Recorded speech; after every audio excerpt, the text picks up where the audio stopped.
Hello, everyone. I hope everyone is doing great today. Today is Monday, which means it's live chat day. We do this every Monday at 6 p.m. Pacific time, and welcome. So, a lot of people are already talking um, in the chat, and so going to go through that. But let us know who you are, where you are, what you're growing, and what your winter has started. Whether your winter has started, if you have winter. Some people don't have winter. Yeah, let us know what you're doing, what you're growing, plans for this winter. So let's go through. If you have any questions or comments, go ahead and put it in the comment section. And then we have a topic of discussion somewhere in the middle. We might start a little bit earlier this time. And there you go. All right. Eric's here. I'm assuming there is an emoji that I cannot tell what it is because it's words. But thank you for the emoji. Welcome, Eric. And PJ's here. I did not miss Verna. I'll come back to you. Katrina's Kits. We have this weekend 11 a.m. both days. We have a double duty, double feature. Cook with me live. We're making bear claws. The special ingredient you need is almond paste. So that's one thing you might not have already. Lemon peel zest is the other special thing. Almonds. Yeah, almond paste is the special one. So I'm going to put that in the chat here. As always, joining the Katrina's Kits membership is in the description of every video. So if you are looking forward to that and don't know where to find it, excuse me, there is a join button down underneath the picture, or there is a link in the description. So what is Katrina's Kit? Because Katrina's Kit was named by Steve, who's down here somewhere, maybe later. I really like the name that he gave. A kit is a name of a baby bunny, also name of baby badger. If you know my wildlife background, you know I'm a wildlife biologist, and badger's my thing. Badger's my animal I studied. Um, anyway, and it is a Cook With Me Live event. I missed several. I missed a few this summer due to moving and getting ready for Quail University and QuailCon and the Heirloom Expo and all that. So I'm playing makeup. We are making this weekend bear claws, and if you're not available this weekend, that's okay. We will miss you. We'll be sad. Uh, but you can still join, and you can watch the rerun of that, the replay of that, and still get this fascinating recipe. I love this recipe. It is going to be out of this book here. There we go. Well loved. That's how you know a cookbook is well loved. Stains all over it. Um, and you can watch all of the replays of all of the Cook With Me Live events. And now you can only watch this if you're a member. So you sign up and go for that. So there's my plug. All right. So welcome, Eric and PJ. Why I'm calling them out specifically, they are Katrina's Kits. Verna is our moderator. She is blue with a little wrench, Vase Place. If you are interested in learning how to grow on an apartment level, check out Verna's channel, Vase Place, and welcome. All right. Oh, Verna was watching shorts as you waited. I need to get back into doing shorts. I've done very little shorts since I've been here. And I need to do it because I know it brings people in. And there's always interesting things. There's always interesting things. All right. Amy's here. Hi, Feather Fam, she says. Hi, Amy. Welcome, welcome. Oh, Joy from Western Oregon is YouTube user. What happened to your name, Joy? Welcome. Welcome, welcome. We are starting to see fall in our area. Joy is north of me. And I'm sure you are already into your fall.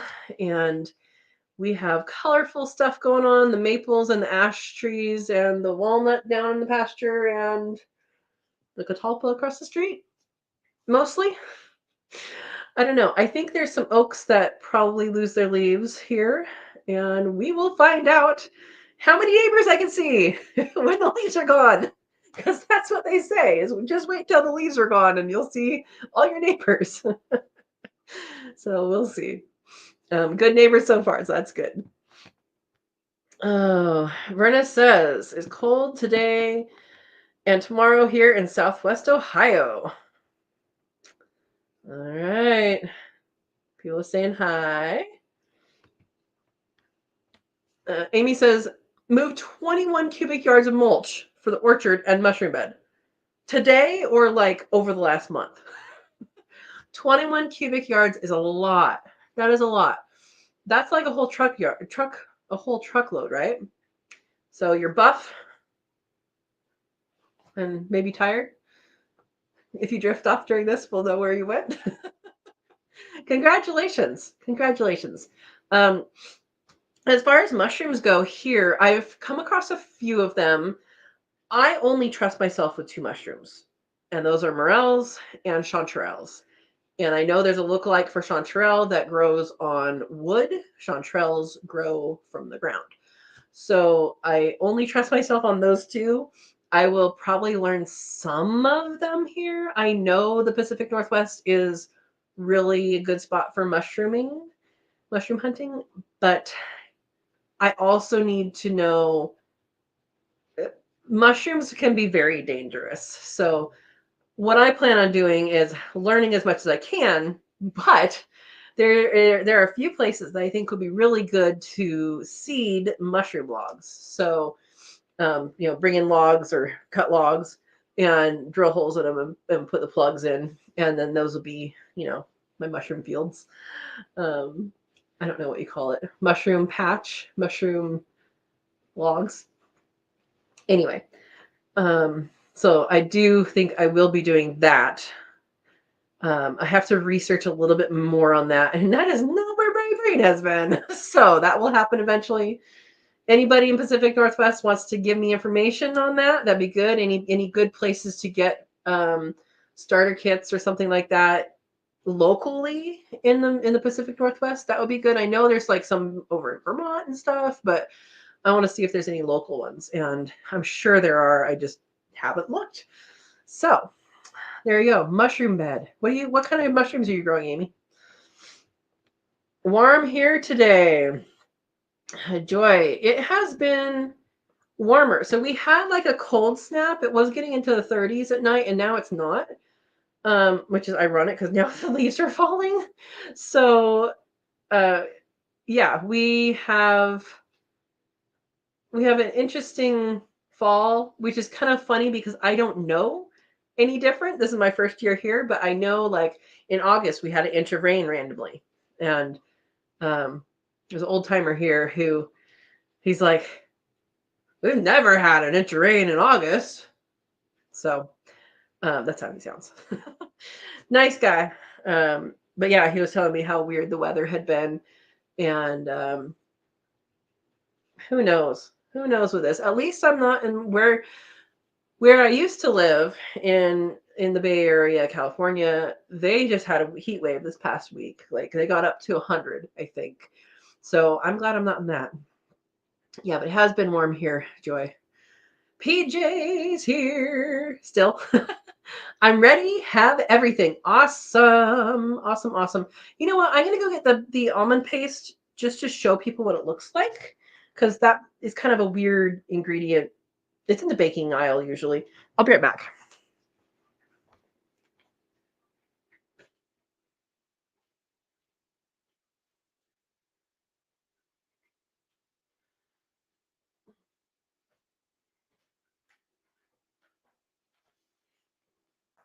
All right. So this is almond paste, and it's a tube. It's like a tube, and that's what it is. And that is what goes inside and is incorporated into the bear claws. Brought this from my stash. This is my last one. I had to go to the store and get a lemon. Oh, after having a Meyer lemon tree for 11 and a half years, buying a lemon at the store, it's heartbreaking. Especially since none of them were picked ripe. And only one of them smelled like a lemon when I went like this on the skin. Only one of them smelled like a lemon. Very sad. But that is almond paste, so people know what to look for. There might be different brands. I don't know. This is the only one I've ever seen, I think. Gluten-free, but the rest of it isn't. You could make it gluten-free. And if Erica's on, we will ask her what she's done with pastries in the past, which one works best. Because she's gluten-free-ish. Oh, PJ! I'm still in South Carolina. Bruce says hi, everyone. Hi, Bruce. Good to see you. I know I can't see you, but you can see me. So good to see you. Oh, and Bruce, are you ready for your Halloween party? That is an important question. That's a very important question. Also, what are you going to be for Halloween? Also an important decision. I don't know if we get trick-or-treaters here. I should probably ask the neighbors that. I'm out of town. There's a few houses on the road. I've seen, the school bus goes up the road, but I don't know how many kids are on this street. So yeah, have to ask somebody. 48 degrees at Verna's house. It is 69 degrees here. So yeah. Joyce says, I got a new phone and can't remember how to change it. Oh, it should just be logging into your Gmail because it's a Gmail that you had, but it's the login. So hopefully you save the login stuff. You can just announce your door. I will know who you are. Oh, hi, Steve, by the way. I read your comment and didn't even say hello. How rude was I? I was so excited about Bruce and his Halloween costume. Welcome, Steve. Welcome. Ooh, PJ already had snow. Was snowing and cold back home. There you go. Okay, Amy did 21 cubic yards over the last 2.5 days. That sounds more reasonable because that's a lot. That is a lot. I've known of people who go from the pile to where it's going and with a wheelbarrow, and they wheelbarrow it, and then they do like 5 push-ups on one end and then like 5 push-ups on the other end each time and get extra workout from that. Yeah. Yep. Okay, Amy is the mushroom queen, apparently. King Stropharia? I'm going to look that one up. Queen Stropharia. Queen Stropharia mushroom.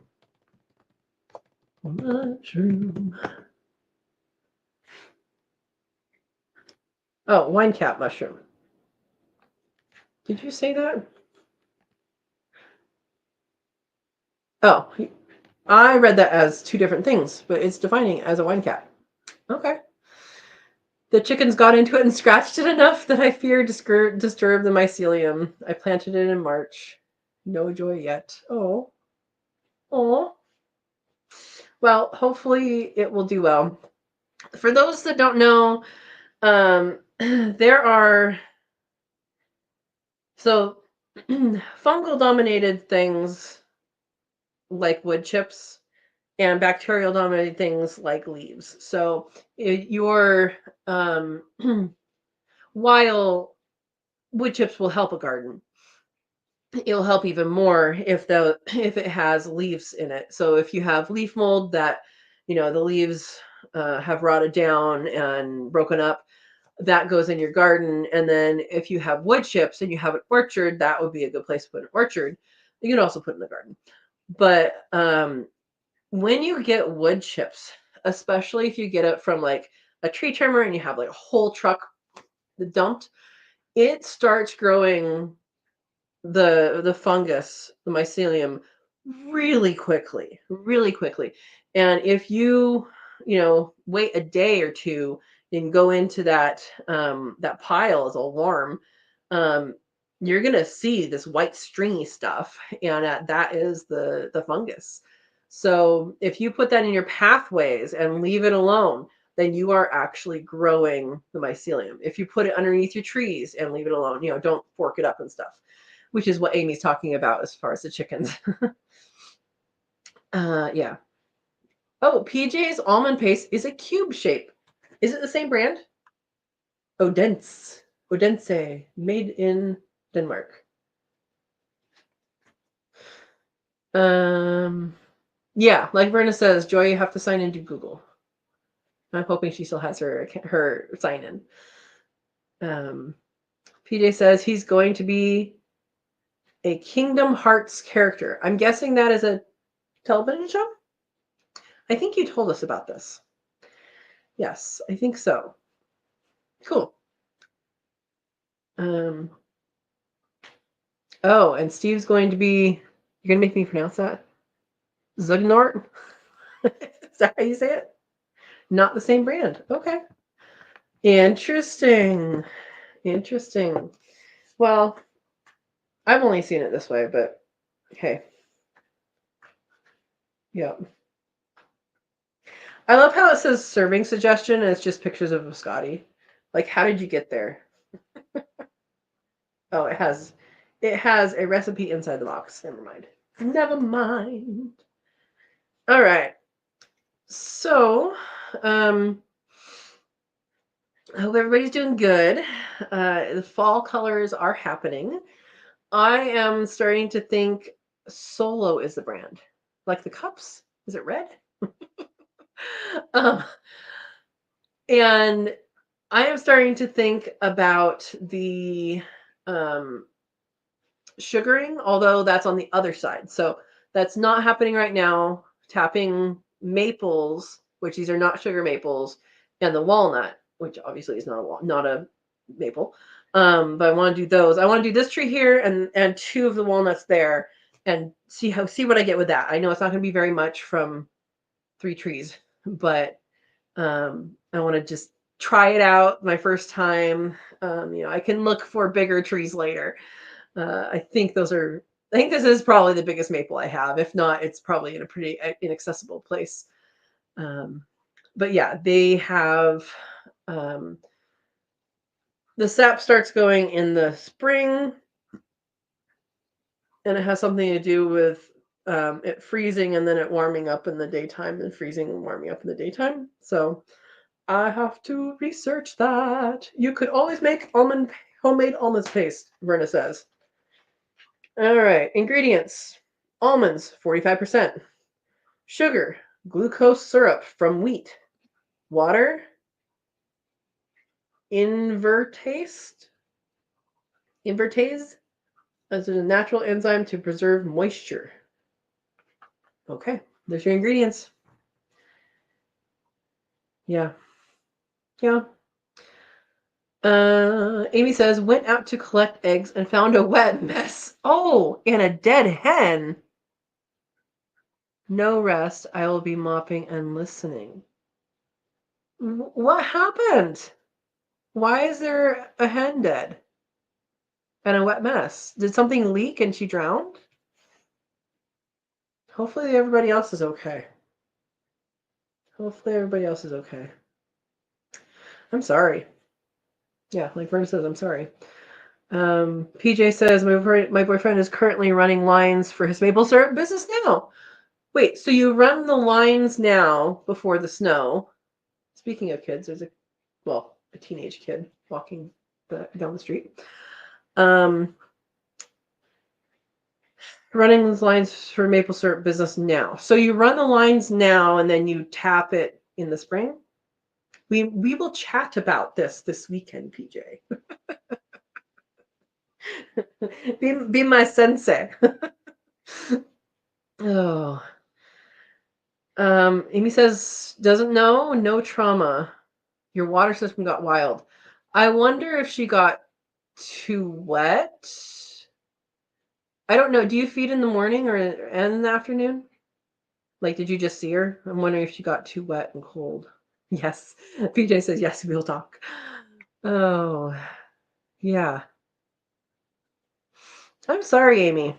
Yeah, water systems leaking is not a good thing. And especially if they're in a cage system, because it can actually go through and like each tray will fill up. I know I have had leaks in my aviary before, and that really, really sucks. With deep litter and wood chips, it's very easy to, once you have things fixed, it's very easy to temporarily remedy, if you want to call it that. So you have I just read Amy's comment, sorry. If you have wood chips, you can spread them out. The wet ones, you can spread them out and then put dry wood chips on top or dry shavings on top. Like, hey, I put all my wood chips there. I don't have any, dry wood chips. Well, you can get shavings at the store if you need to as well. And that will work just fine. The one thing about shavings is they break down faster than wood chips. So depending on what you want it for, it might work great for you. All right. Brenda says you tap the trees in fall just before color changes and just before spring when the sap starts rising. I thought you only did it once. I don't know. I'm going to wait for PJ's educational. Join Katrina's kids this weekend. Learn about tapping maples. We talk about a whole bunch of things. It's chit chat. It's so how we have few enough right now that we can actually get on camera and just talk with each other. So no one's typing while we're in the kitchen because use your hands. And so it's a really good chit chat. Okay, Amy says not wet, not cold, dry and dead. Oh, the shims for your trough moved. Did you have an earthquake? I don't know what to tell you, Amy. Sometimes they die. Like, sometimes they just die. Sometimes, I don't know, maybe something freaked her out. Verna's watched many videos about it. Yep, you are YouTube University. I am YouTube. I do YouTube University too. All right. Well, Amy was talking about water, and that is one of the things I want to talk about right now. We have, I think everybody who is actively talking except for Eric has quail. Is that right? And me, because I don't have it right now, but I have, and I will again. So if you have animals, dealing with winter is important with water. So it's important with the temperatures too, but I really want to talk about water. I know with me right now, I still have my rabbits using glass bowls. I did get them some rubber bowls, which I'm going to wash and put out there soon. They came a couple weeks ago. I just haven't gotten out there. I was very disappointed in Tractor Supply. It seems like I'm in an area that if I want something, I have to just order online.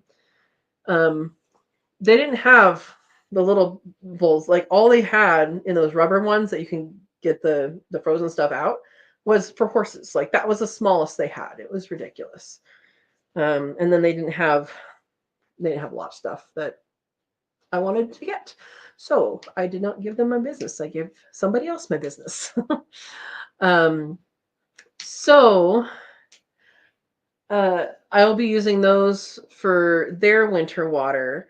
And then once winter is kind of over and I'm more relaxed into things, I'm going to be setting up a system like I had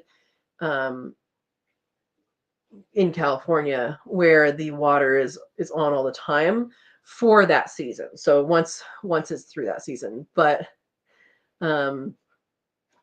yeah, so that is something that I want to do, is talk about winter water For the rabbits, I have the bowls, and then for the chickens, I actually got a heated chicken water because there's a plug out there, and I figure, hey, most of the time, hopefully, the power will be on. And then for the cats, I actually got a dog bowl that is a plug-in heated dog bowl. So hopefully I have bases colored, and the only ones I have to kind of deal with is the rabbits. Being someone who is focused on efficiency, is it's still weird for me to go out and water the rabbits every. I mean, I'm feeding them every day anyway, right? But I water them when I feed them, and uh, it's just weird still to have to do that and cart water. Yeah. Anyway, so that is the winter plan for my animals. And so I want to know the winter plan for your animals. My other winter plan I did a couple weeks ago, which is turn off the water to the cabin because the cabin could freeze if it because there's nothing up there. There's nobody up there. There's no heat up there. I mean, there could be, but there's not. So yeah, that is my winter plans for water. So what are you guys doing?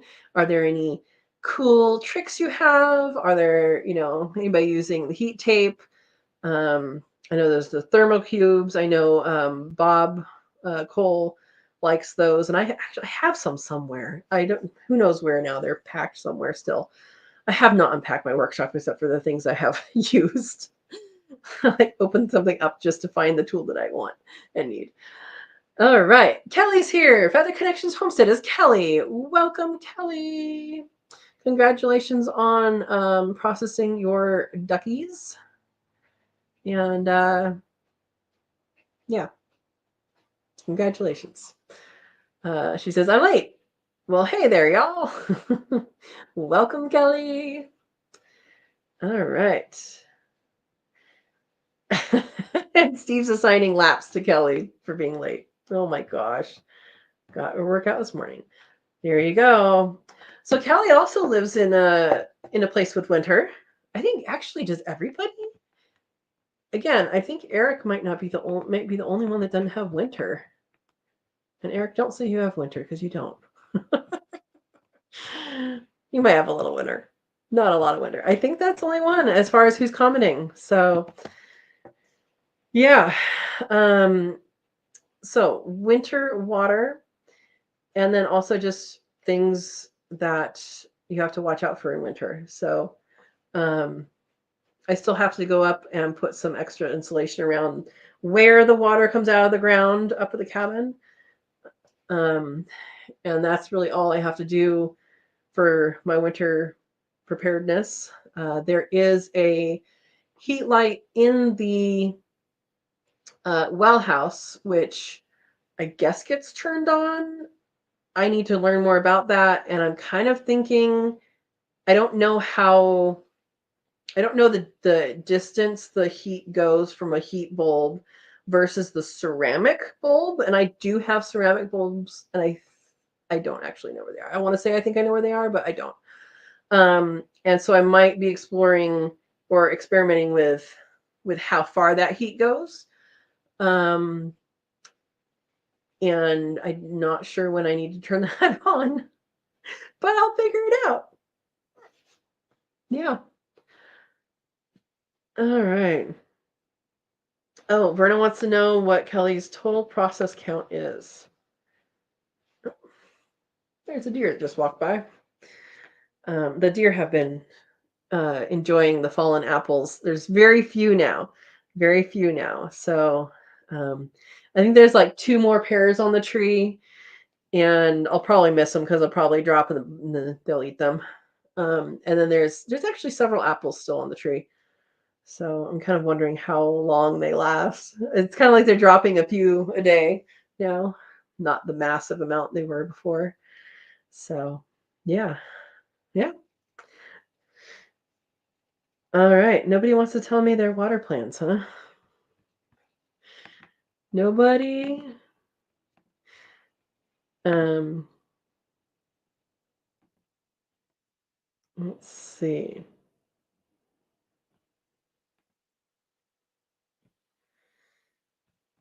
So something else that I am gearing up to do, which it just kind of happened today. Um, so you guys know that my roof is being redone. They're putting a metal roof on. They're a couple days away from being done. And there is a dumpster trailer out front. And I had an epiphany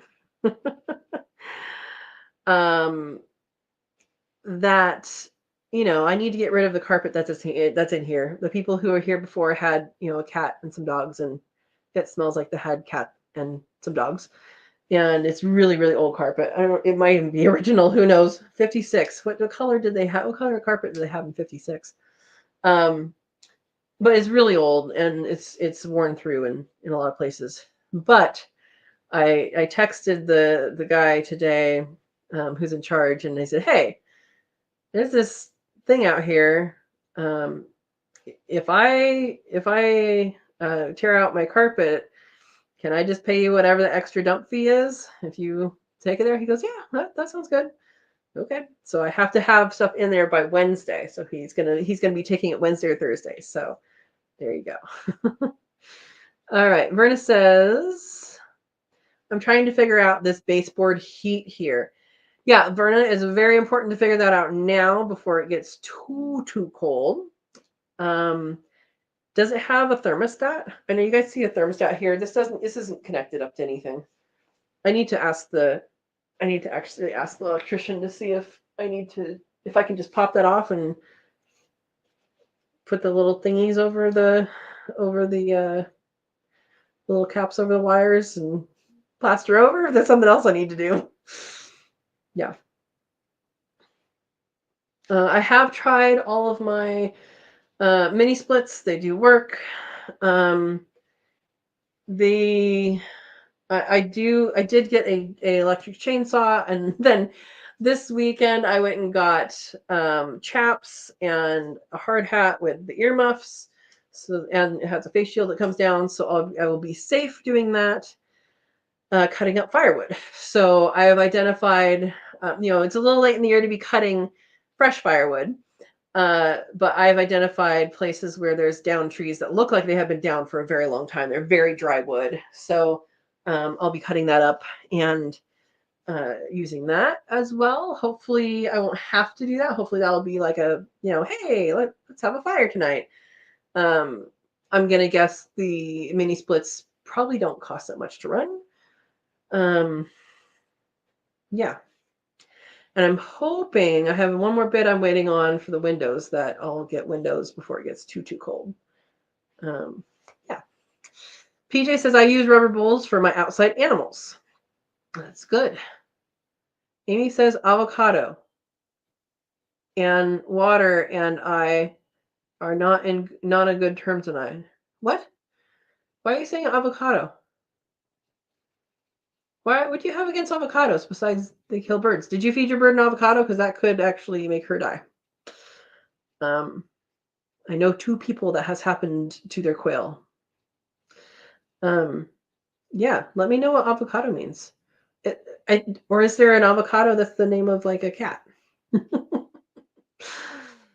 Verna says, "Nope, no thermostat." Are you sure? It's just on or off? Ask the landlord. Oh, yeah. Steve says, "Don't drag in the dry wood until you make sure they are insect free." Yeah, so I actually have old carpet color, avocado. Got it. Got it. This is not avocado. This is like dirty tan. Um, yeah, 56. Yeah, so as far as the dry wood, I am going to be doing a pile in the carport away from the building part of it. And then um and then uh there is a wood box on the house. So as long as there aren't any termites in there, it's a good place. But then the wood box on the house, it's like is. Like maybe 3 feet by like 2.5 feet by 3 feet. And then I can get it inside. So that'll be a good thing because if it does get cold, you don't have to go outside until it empties. But I will be setting up the wood underneath the carport away from the building part. So, yeah. Verna says just a dial that you turn on and turn up. Oh, so it's kind of like a hotel refrigerator where you're like, is one cold or is one not cold? What does two mean? Yeah. Okay, you just gotta get dialed in and know where to put it. Yeah. Old gold carpet color. It's not gold, but yeah. Yeah. So that's what I'm going to do after the live, and then tomorrow night after work, not night, but after work, I'll do that and hopefully get it all out. I did call Manuel for help. If you guys actually, I should put this in here in case people missed it. Let's see. That was a live.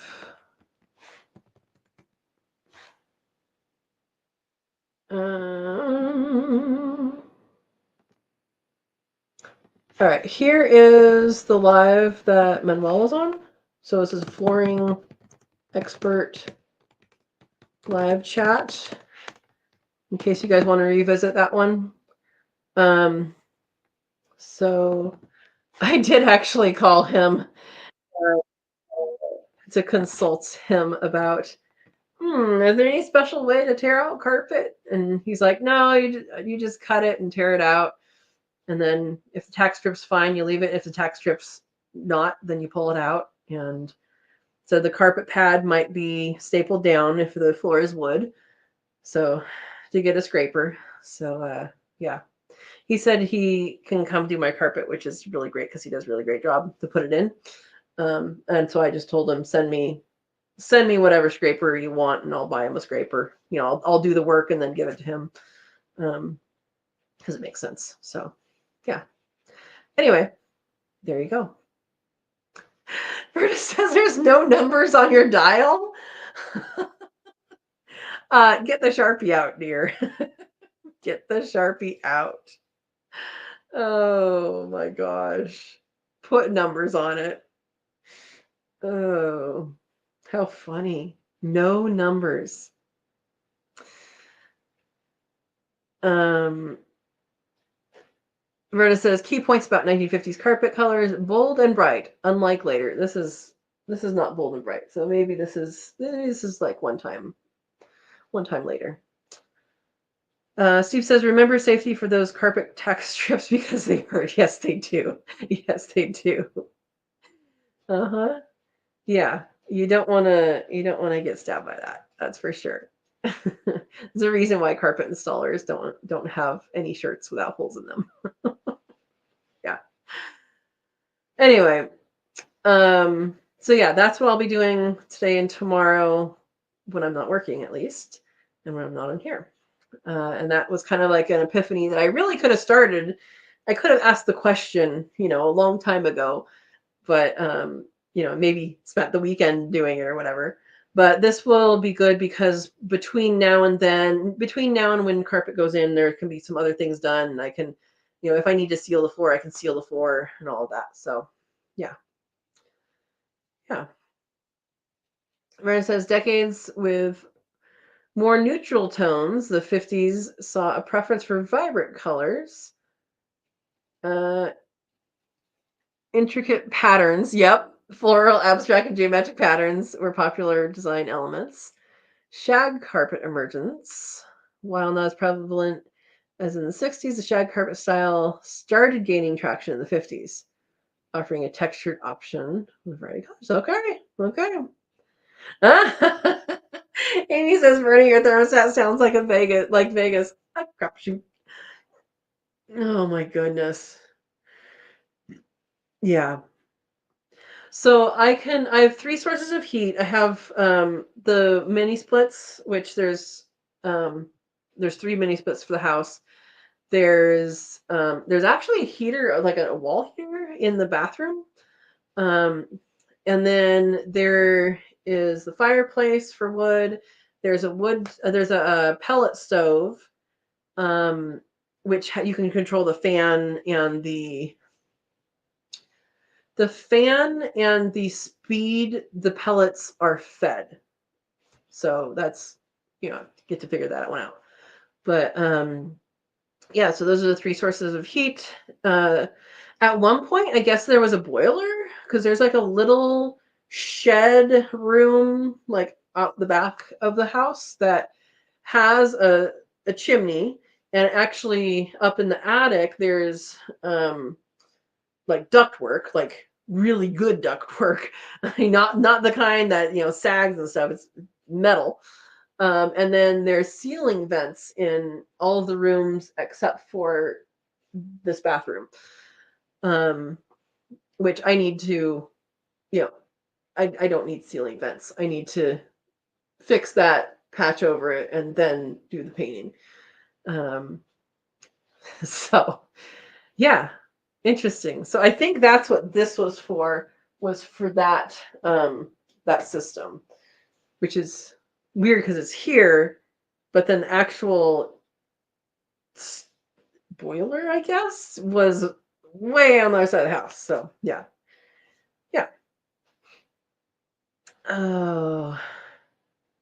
Oh, Amy, this is just grossing me out, and that's pretty hard to do. Yeah, you're talking about water and poo trays. Is that what you're talking about? Yeah, yeah. It might, if you have like pine shavings, it might be good to just throw some pine shavings in there, walk away for a little bit, let them soak it up, and then deal with it later. As long as your birds are safe. Not like much later, but yeah. Yeah. N95, Amy. N95 mask will help you.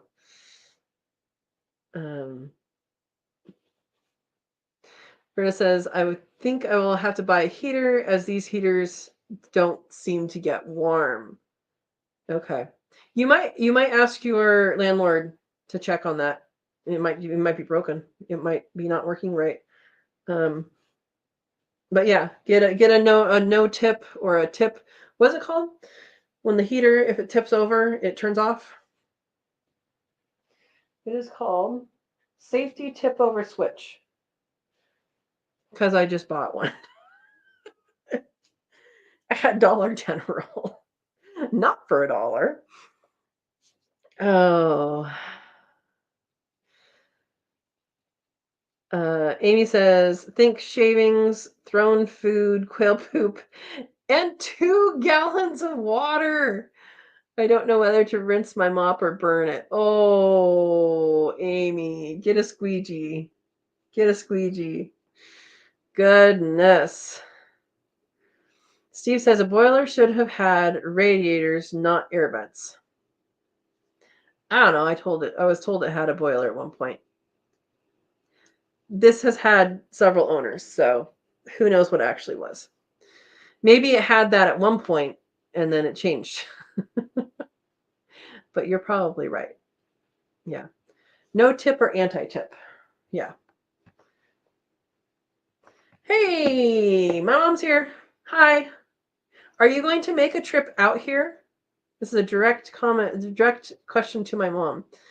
We are making bear claws for Cook With Me Katrina's kits, and I know how much you like them. You are welcome to show up and make bear claws with us, or just eat them on Sunday.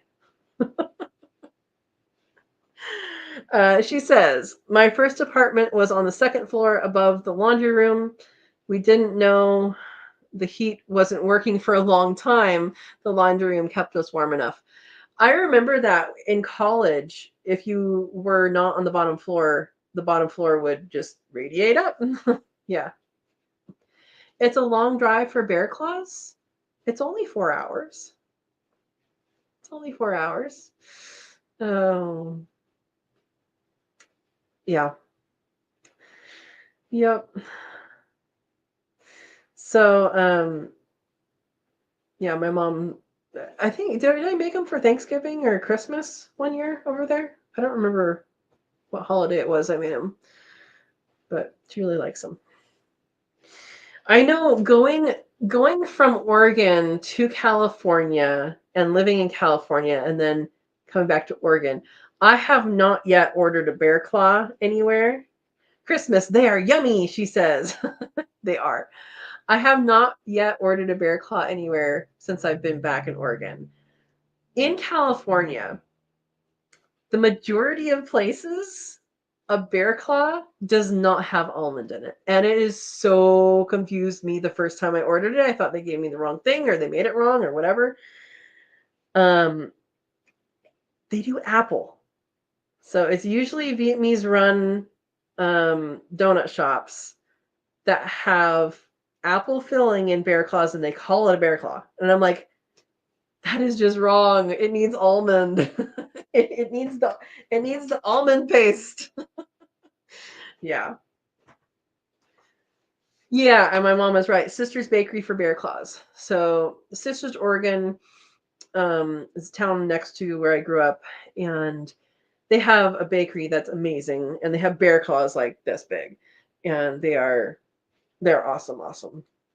And yeah, they've been there.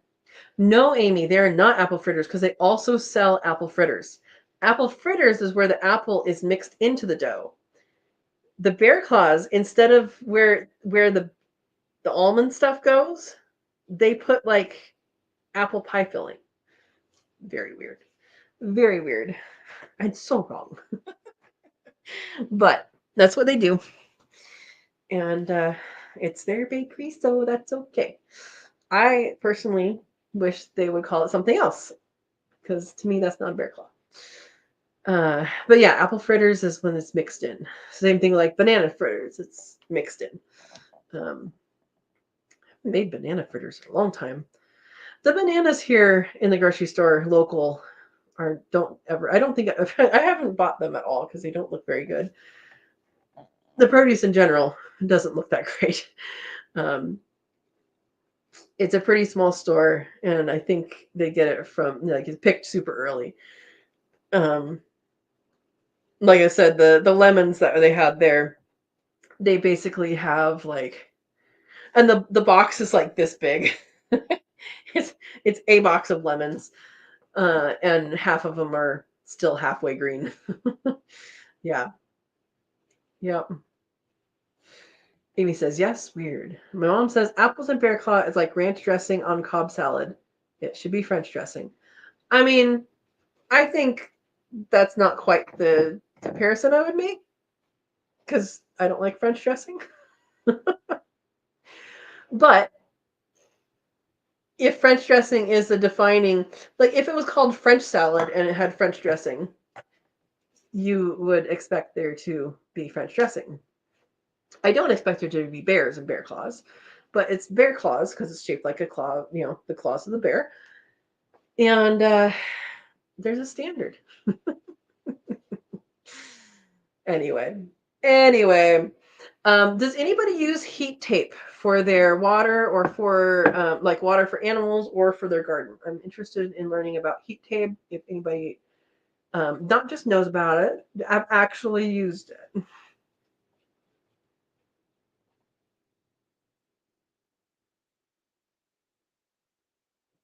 I have black tea with saffron, which is a little disappointing because it's from the bag, but I don't think it has any saffron in it. I think it's just black tea with like that much saffron. Yeah. Amy says, has anyone ever tried banana pancakes? Yes, I've made them by mixing a mashed ripe banana and equivalent of 1 chicken egg. You can add cinnamon and a hint of ginger, top with maple syrup and butter. Really good. Yes, that is a lower carb, not low carb, but lower carb pancake. Yeah, it's just banana mashed up with egg, and then really that's all you need. But yeah, adding seasoning to it is good. And ginger is always good. Amy says I used it for my dad. Used it for my double wide water supply. when I had an elevated trailer, the heat tape, and it worked well. Yeah. Because people also use, I believe it's heat tape. It might be something different, but they use it in underneath, like in the soil of beds, to get the beds warmer faster in the like earlier in the year. So it's another way to kind of cheat the system. You know how you can use a cold frame to kind of amplify the light, or you can use a like a greenhouse or hoop house to amplify that heat. People have done, and I don't know if it's heat tape or if it's a heat cord of some sort that goes through the soil. So I've never used them. It's just something you can use. And there you go. Has anybody planted a fall garden? I have not. I did, however, bring my peppers inside. So I have peppers and one basil plant and those volunteer parsley. The rest of the volunteer parsley got heavily trimmed, as in almost eaten all the way, by the deer outside, and it's just going to stay there. I may bring in another green stalk and plant some fall wintry things, some greens, because I do want to do that. And I just haven't. So I do want to do it. I want to make sure it's in a place that I am not going to disturb, because the garden is doing good. It's everything's doing good still. I think maybe the cucumbers are finally done. I had some giant cucumbers because I did not realize they were still growing cucumbers and I was ignoring them.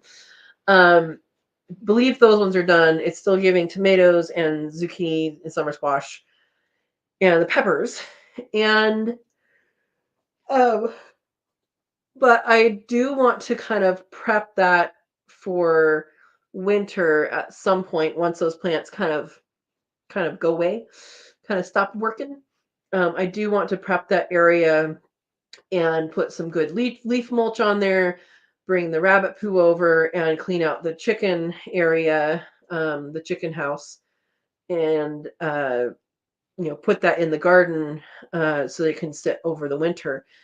But I want to wait to do that until what's there it has died back. So there you go. All right. Steve wants to know if Amy puts oats in her banana pancake. Ooh, I've also done sweet potato pancakes like that. That works too. Verna says I planted saffron bulbs where I took out the sweet potatoes. Awesome. Anybody that wants to plant saffron, awesome choice. And I have a video all about it. Copy. And it's saffron. And it is a really, really, I think, thorough video. I mean, I go through the whole seasons, but saffron's awesome. I was going to get some this year, but I decided to wait until next year because I want to think more about where I want to put some things, and hopefully by then I will have some of the food forest area more cleared. So that's my plan. All right. Amy says, yes, it was exceptional. I was not told to use it, and my water froze the first winter. She's talking about the heat tape. Great learning curve. Once the lines were unthawed and the tape was on, never had another problem. Awesome. Now, do you run that off of electricity or do you run that off of battery pack? Questions. They were giant for sure. What was giant, Verna? The saffron bulbs? Oh, the sweet potatoes. Yes, because you left them in extra long, didn't you? Yeah. Amy says, I'm going to start the basement garden soon. How do rabbit folks supply greens for their long ears during winter? I'm looking at fodder. Kratky? Oh, still water hydroponics. That is a good idea. Um, I don't know yet, and it might just be that they have, um, hay and pellets, and I'm figuring that out right now. Um, I'm figuring that out right now as far as like how the hay thing is going to work. I no, I haven't got my scythe yet. I need to do my measurement and then get it. I need to actually do that though. If I haven't done it by next week, like yell at me or something, guys. Nicely. Oh, the cucumbers, yes. Yeah, the cucumbers were giant, and I thought they were done. I thought the last ones I picked were the last ones I picked, and then they picked more. Yeah. Amy says, never tried oats, Steve, but banana muesli pancakes are very appealing. I have no idea what that means.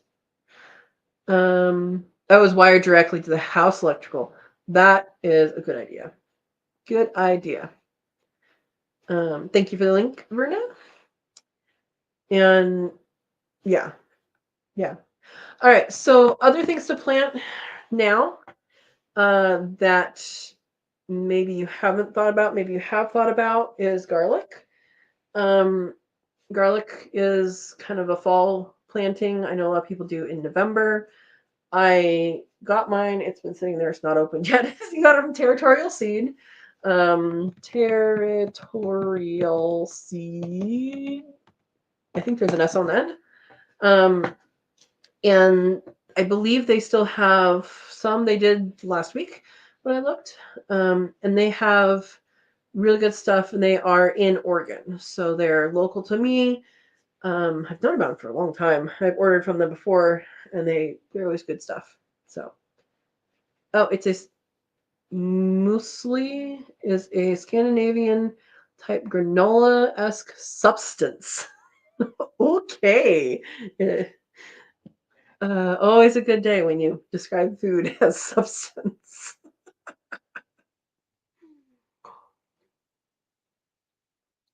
Oh man, how funny. Yeah.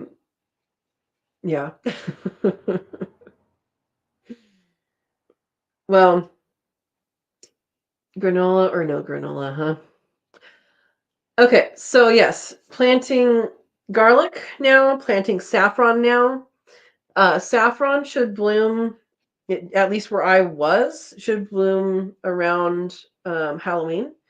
So, Verna, I know you just planted yours, but start looking because what happens is the saffron flower blooms and you have a day, maybe two. If it's raining, you only have a day, maybe a half a day to get those strands. If it's tightly packed still, I would wait if you can for it to open because the threads change a little bit from before they're open until after they're open. I would liken it to how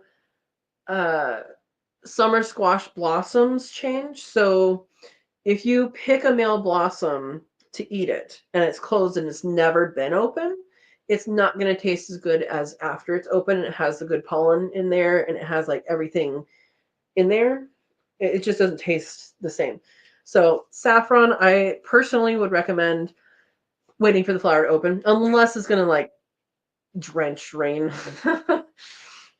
But yeah, definitely do that. You can pick the whole flower, or you can, there's tweezers and pick the 3 threads. The 3 red things are what you are going after for the saffron. And once it's picked, that flower has no food purpose to you anymore. The only purpose it has is if you plucked things out, it could still be pretty.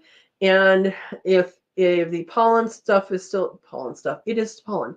If the pollen is still there, then the bees will still be there, and go after it. And the bees will still sleep in them. And it's so funny because I've seen so many bees sleeping in the saffron. It's so funny.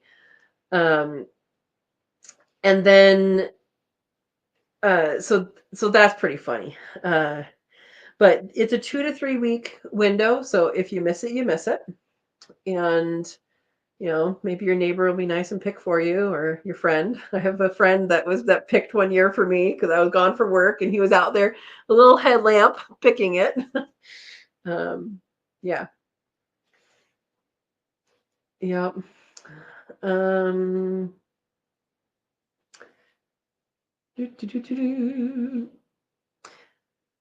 says, I check every time I leave my apartment. Yep.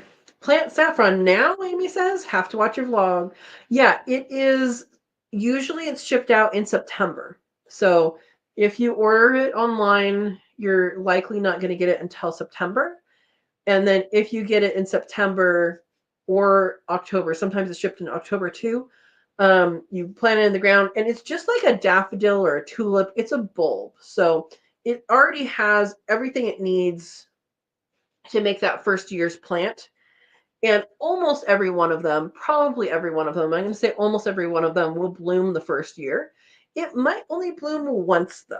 So it also divides like a tulip, or like a or daffodil. So it's a bulb, and then it has these little baby bulbs, and then every few years you're supposed to separate them, just to give them room. But after your first year, you're going to double, triple, quadruple your harvest the next year because of that growth habit. So when you plant them, if you're planting them in the ground, I would plant them, maybe that far apart, 4 to 6 inches apart, and they will grow that first year. So just like any other bulb, they'll grow. But they do.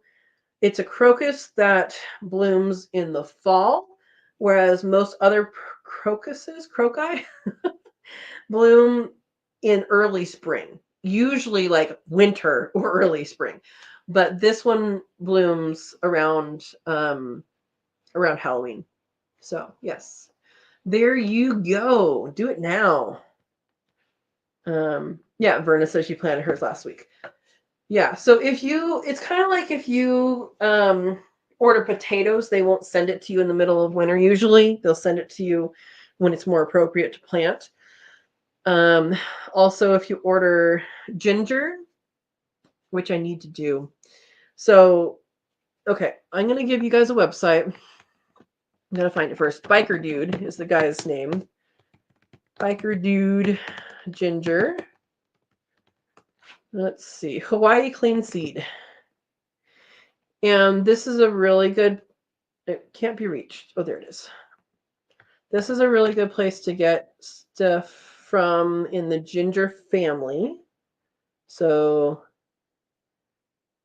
ginger, turmeric, gang, is it called gangle? Something like that. So this is to get ginger. And they usually start ordering in January, I think. It's either January or February.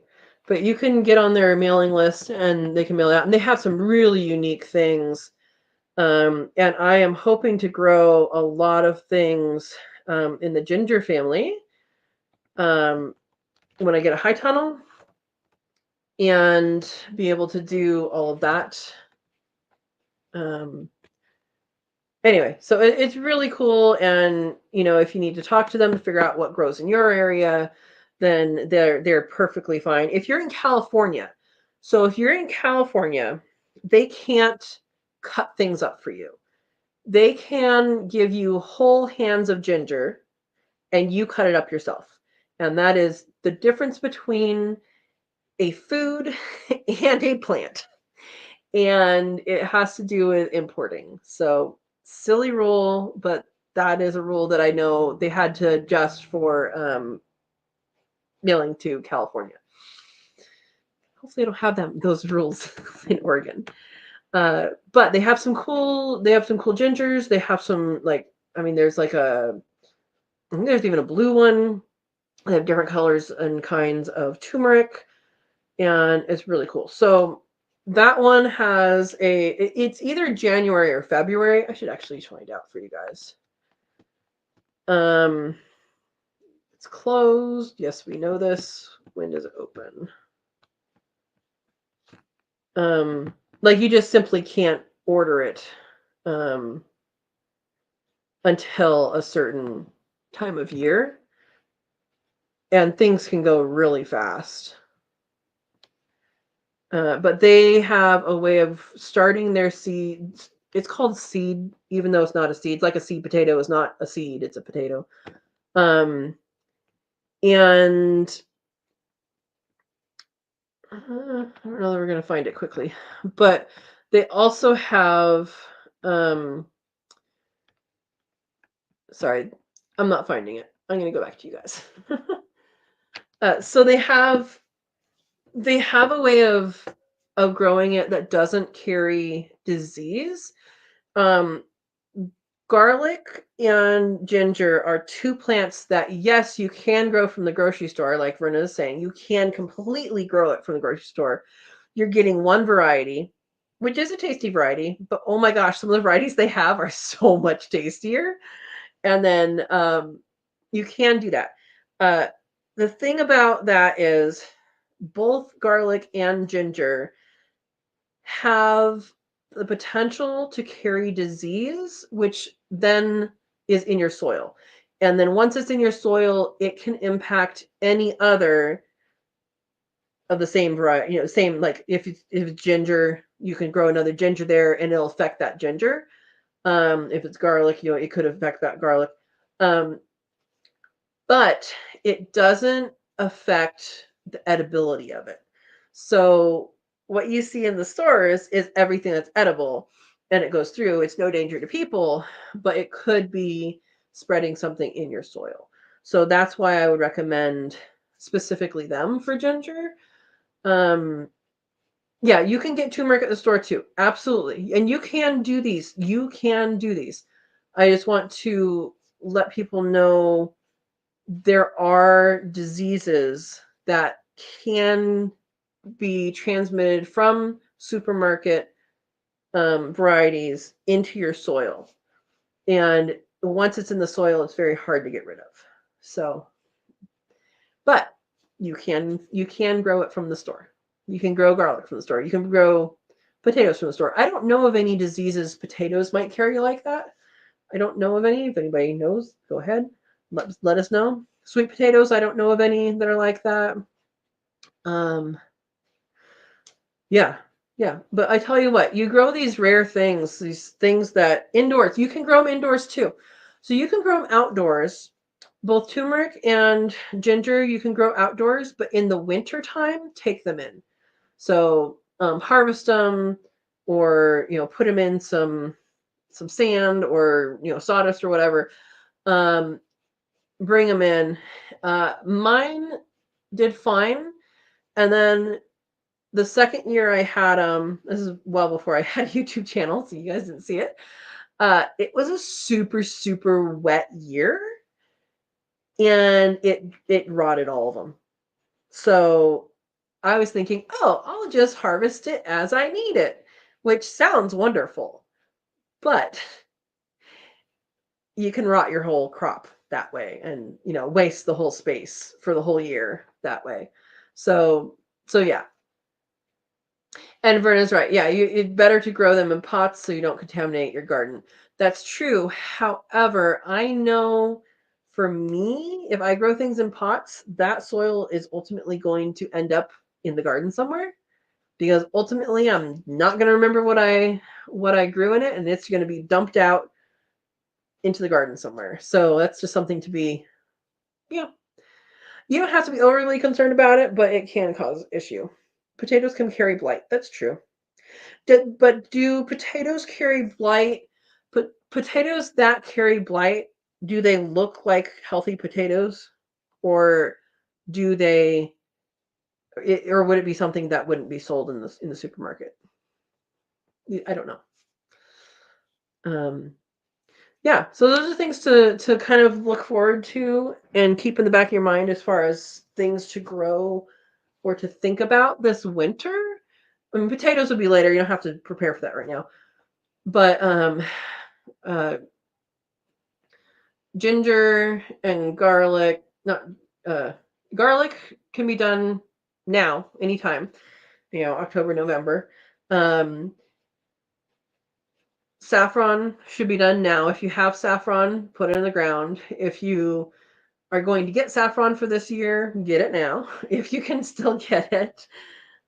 In fact, I know Baker Creek has it right now. Dutch grown is where I got it from before. Dutch grown saffron. But that's like you get a bunch. I split a big order with a friend of mine when I did that. And sold out. Dutch grown sold out. All right. Baker Creek. Rareseeds.com. And we're going to look up saffron. I'm assuming they don't have very much because I think this is the first year so that's out of stock too. This is the first year they had it, I think. When it's the first year they have something, they usually don't have that much stock. And then they'll increase it over time. So anyway,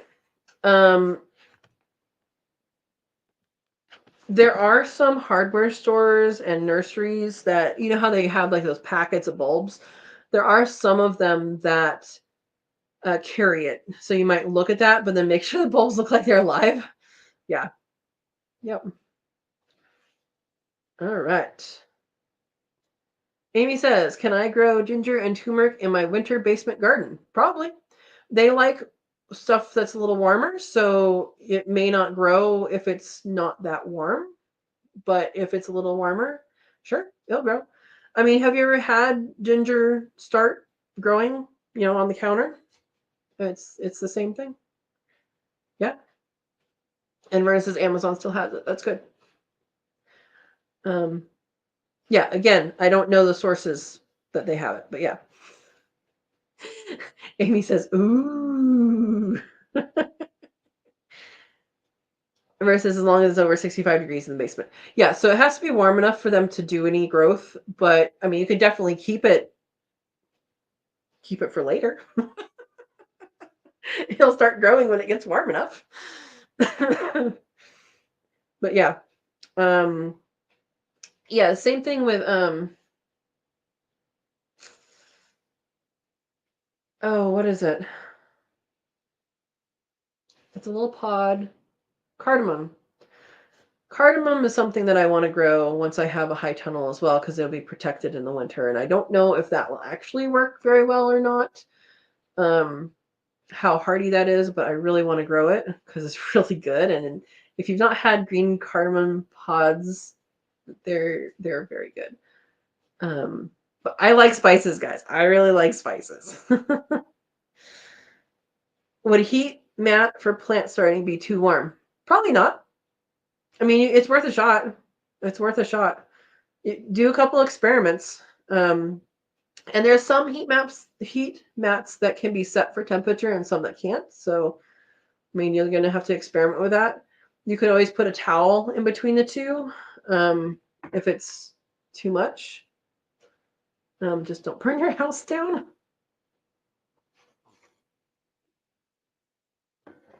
Just put a bit of ginger in a Ziploc bag and it'll start growing if you leave it on the counter. Bernie, you don't even have to do that. You can just leave it on the counter. It'll start growing. No Ziploc needed. It has the light and the warmth. It will start growing. Yeah. Yeah. Okay. So we're talking about like things to think about for like fall and winter planting. What else are you guys planting for later? Like I know we can grow lettuce, we can grow broccoli, we can grow cabbage, stuff like that. But what are you guys thinking about as far as like growing things for later? So like I know sweet potato slips probably not happening yet. We're gonna do that later in the winter. Stuff like that. But yeah, I'm curious to know what you guys are thinking about doing because maybe I want to do it too. Amy says, if you want to put a high tunnel, look into the NRCS. Yeah, I haven't yet, but I know about it. They give grants for high tunnel construction. They do have some constraints. Like you have to plant in the ground. That's one of them. At least at one point, that was one of them, which works for a lot of things, and some things it doesn't. But yeah, I do know about that program, and I have not looked into it. But thank you for the reminder. Yeah, NRCS has had that program for a while. Yeah, I just I want to be able to grow some of the things that I haven't been some things that I wouldn't be able to grow otherwise. There we go. Amy says I was going to grow sweet potato slips for bunny treats. That sounds like a fabulous idea. I think you're going to need a lot to make any difference. But they will love it. They will love it. And then I did get, and I haven't opened this. Maybe Matt will watch this later. And I need. Okay, I have his address now. I can mail him the thing that I said I'd mail him. Man, Matt, you taped this shut, which is good. He sent me some seeds. Live opening. For a citrus tree, which is supposed to be able to grow in my climate, in cold climates. And it is trifoliate citrus. Wow, those seeds are interesting looking. Look at those. So he gave me a lot of seeds. All right. I'm gonna have to look more into this one. I know it has thorns, but it'll be interesting to try and grow these. All right. He mailed it in with a damp paper towel, so probably not even dried out yet. But yeah. Thank you, Matt. Hopefully he watches the replay. All right. Verna says, Amy, grow some for the bunnies and some for your garden. Yep. Because I have lots of land. Yeah, I guess if I have that. I know I have this hedge out front, and as soon as I saw it, I'm like, ugh, I need to get rid of that and replace it with something. Because it's just like, you guys know me. I'm into food plants. I'm not into just a hedge to have a hedge. But then I realized that the road is very loud. So I'm okay with the hedge. I think I will replace it at some point with something else. Well, I just have to see how that works as time goes on. At first I was thinking, oh, well, maybe figs, but then figs lose leaves, and I need something that's evergreen. Like, oh, maybe pineapple guava. I need to see how well those grow here, because I think it might be just barely out of their area, but I think they'll still grow here. So I'm gonna try that. I need to get a hold of some good varieties, and yeah. All right. Yeah, after going to the store for a lemon, it was so sad. And I told the checker that too, because she came from California, and she goes, "I know, we had a lemon tree too." It's like, yeah, but I had a Meyer lemon. So yeah, there's some things I definitely want to grow here that that require a little bit more protection, such as in a high tunnel. So that is my plan. Yeah. All right, guys. What else are you growing for winter, or doing things with your animals for winter? Yeah, Verna. Yeah. She says, you had the problem with lemon that I had with store-bought eggs. when my parents were here watching the place, two of my ladies were molting, and one of my ladies was a little irregular. The chickens. And so my parents went to the store and got eggs.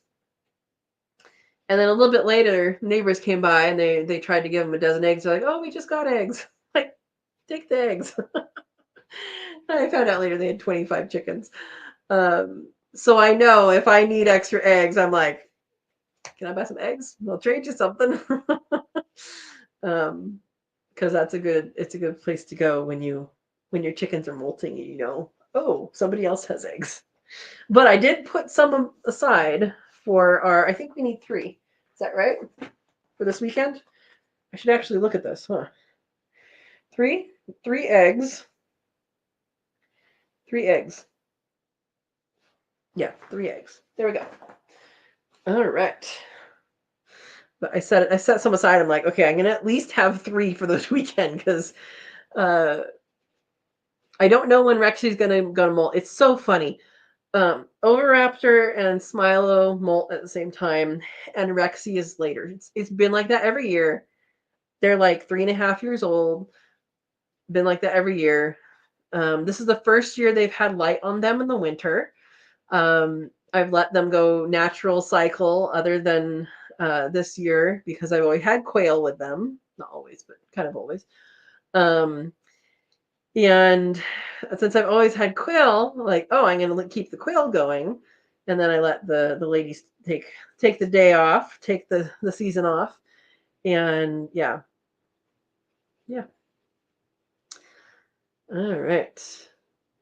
Amy says Coolidge variety pineapple guava is the most cold tolerant variety. Cool. I actually know someone I know of someone. I've met him. With the California Rare Fruit Growers who breeds pineapple guava. So I'm going to ask him what varieties and see if I can get some starts from him. It's unfortunate that apparently they don't start from cutting. I can try that, but yeah, another story. Yeah, Coolidge.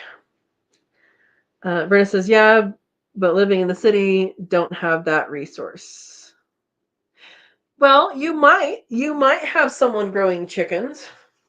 You might have someone growing chickens in their backyard. Maybe you just need to reach out.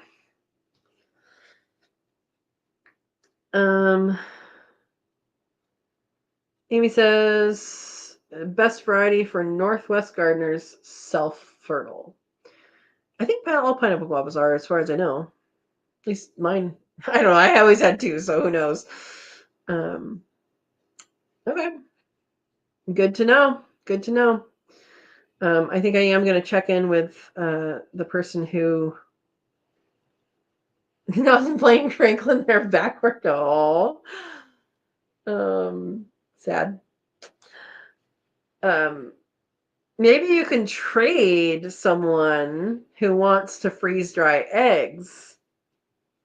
That's how you do it. You say, give me enough eggs, and I will do that. Amy says, I have never tasted guava. I actually don't like guava. I like the smell of it. I don't like the fruit. And I know that I probably just haven't had the right kind. Pineapple guava isn't really a guava. And it is not a pineapple. The other name is feijoa. And it is, let's see, pineapple guava. I do have some freeze-dried ones, and I did eat some of them recently. Show all. Let's see. That's not the one I'm going for. Well, we'll go with the original.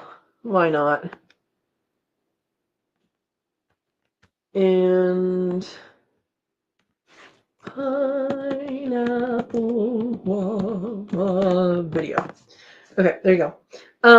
So yeah, I can tell you it doesn't taste like a guava because I'm not a fan of guavas. And again, I probably just haven't had the right kind because they smell really good. And there's not very many things that smell really good but don't taste really good. And that is one of them for me. But pineapple guavas are wonderful, and we had a tasting, and mine in Gilroy won the taste test, and I have no idea what variety it was because it just came from a nursery. So I think it was probably just a random one, and who knows if that's still in existence. Anyway, yeah. So let's see what we're going to say.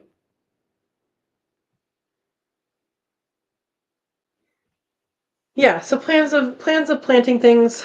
I do think I'm going to bring in, after this carpet stuff is done, I'm going to bring in a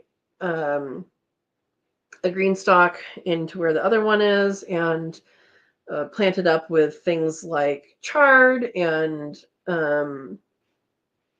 like spinach and all the greens, so that I can at least have some of that over the winter, and the deer won't have it, and I will be able to do what I need to do in the garden space. I do want to expand it as well, the garden space. So I have to think about that, because I kind of made another little plan in my head for some of that space. So I need to kind of think about that. There you go. Is it like cilantro? Some like it. For some, it tastes like soap. Not that I know of. Not that I know of. But cilantro tastes like cilantro to me. So, Verna says, I have drank pineapple guava juice. Really? Where did you get that from? I want to know where you got that from. Because they have seeds. They have pretty hard seeds, actually. Yeah. Yeah, so I have this idea for the hedge in the front to replace it with something, and it needs to be evergreen. The other thing I was thinking about is seaberry. Is it seaberry? I need to look this up because I said the wrong thing before. Seaberry. Buckthorn. Oh, it is called seaberry too. I was right when I said that. Seaberry or sea buckthorn. But I don't know if it's deciduous. Is deciduous or evergreen? It is deciduous. Okay. It has thorns. It has thorns. So, yeah. Myers in the Mexican food department. Was it pineapple guava juice or was it guava juice? And if it was guava juice, was it guava nectar? Because there's some Mexican drinks that are like that are packed full of sugar that does not represent what it actually tastes like. I'm just wondering what it was. Meijers.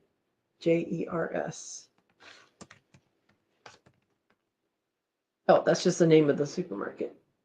Okay. Interesting. But they are good. They are tasty. I do actually have the freeze-dried powdered peels still. And so at some point I will be making a jelly with them, with that as the pectin source, because I believe after making jelly with pineapple guavas, I believe their skin has a lot of pectin. So I actually have a lot of that, so I can test it based off of that, between that and regular pectin. So yeah. You don't remember? I suspect, Verna, that it was just guava juice and it was super sugarized, because that's kind of what they tend to sell. It's kind of like the like agua frescas in restaurants and stuff. Like, oh, this is cantaloupe juice. No, it's cantaloupe juice with water and sugar. If you ask the questions, that you'll probably get that answer. So, yeah. But it could have been tasty. Could have been tasty.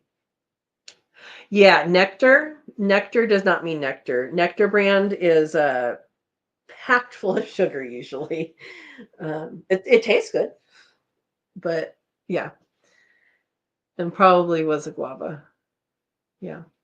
I don't know why I don't like guava. It smells really good to me and it doesn't taste good. So that's why I think there probably is a variety out there that I would like. Um, oh, you can't get it anymore. You can't get nectar anymore, or you can't get that kind anymore. Yeah.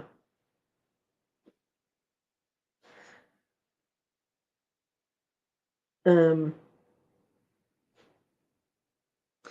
all right. So I'm going to say this again in case anybody new popped in that is not talking.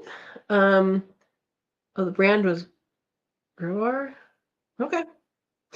Is that uh, this weekend, both Saturday and Sunday, we're doing a double feature with um, Katrina's Kits, which is the membership for this channel, and it's a Cook With Me Live. And I'll put in the chat here the link to join. There's also a join button down below, and the link that I just put up there is also in the description. And we do a Cook With Me Live. It's a monthly thing. I missed some in the summer, so I'm making up. And there's a recipe in here that is bear claws, and it's a 2-day recipe. So I thought, haha, this is perfect. We can do 2 days and do a little catch up. So if you join now, you're actually getting extra. they already paid the monthly membership for the month I didn't do anything. So yeah, we're catching up now. And I do appreciate your guys' patience in that. And I know you guys understand what I've been going through. So yes, back on schedule. Amy says, I was going to post-mortem white quail, but it will wait in the fridge for tomorrow. Too tired, headed for bed. Night all. Thanks for all the great info. You're welcome, Amy. And I hope you got all of the smell out of your nose and it's all clear. And yeah, that you are back to good, and may you have no more leaks. There we go. Have a good night. Hey, Eric's back. Welcome back, Eric. A lawyer turned cook is a sous chef. That's a good one. That's a good one. Yeah. So part of the fun of the Cook With Me Lives is that we all get to talk to each other. We have everybody on the screen that wants to be. If you don't want to be on there, we can do that. The garage is vastly better. Thanks. You're welcome, Amy. I'm glad. I'm glad. Hopefully your nose is also better.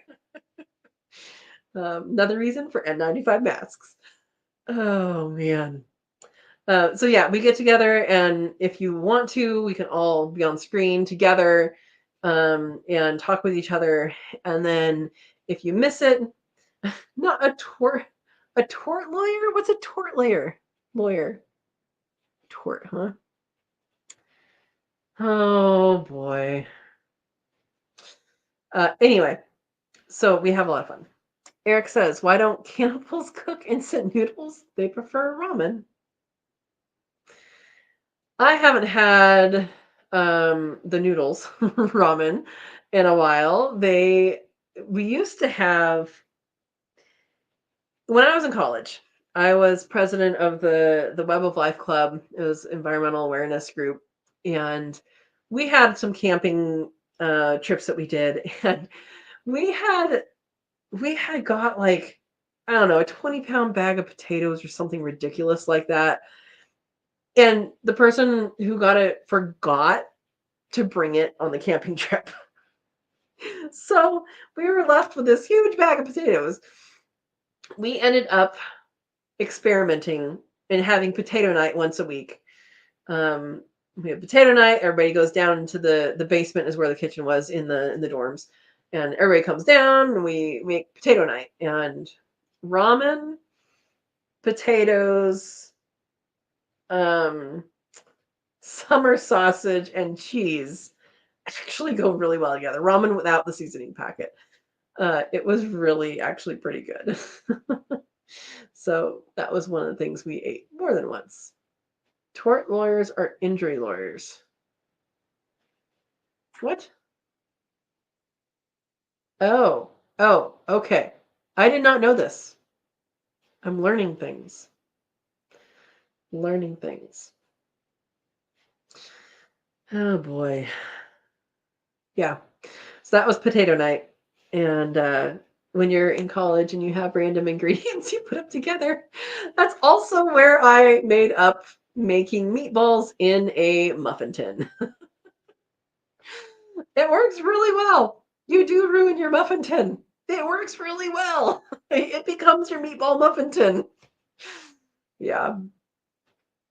Amy says, I thought you go to bed, Amy. Amy says, if you hike the Appalachian Trail, you end up taking a nickname. And one fella was the ramen shaman. Oh, gosh. Yeah, I can see that. I can see that. Eric says, what do you call an indecisive potato? Hesitator? Oh, tort is injury. Like contort? I can't come up with any other names. Any other words? Contort? A retort is if someone retorts.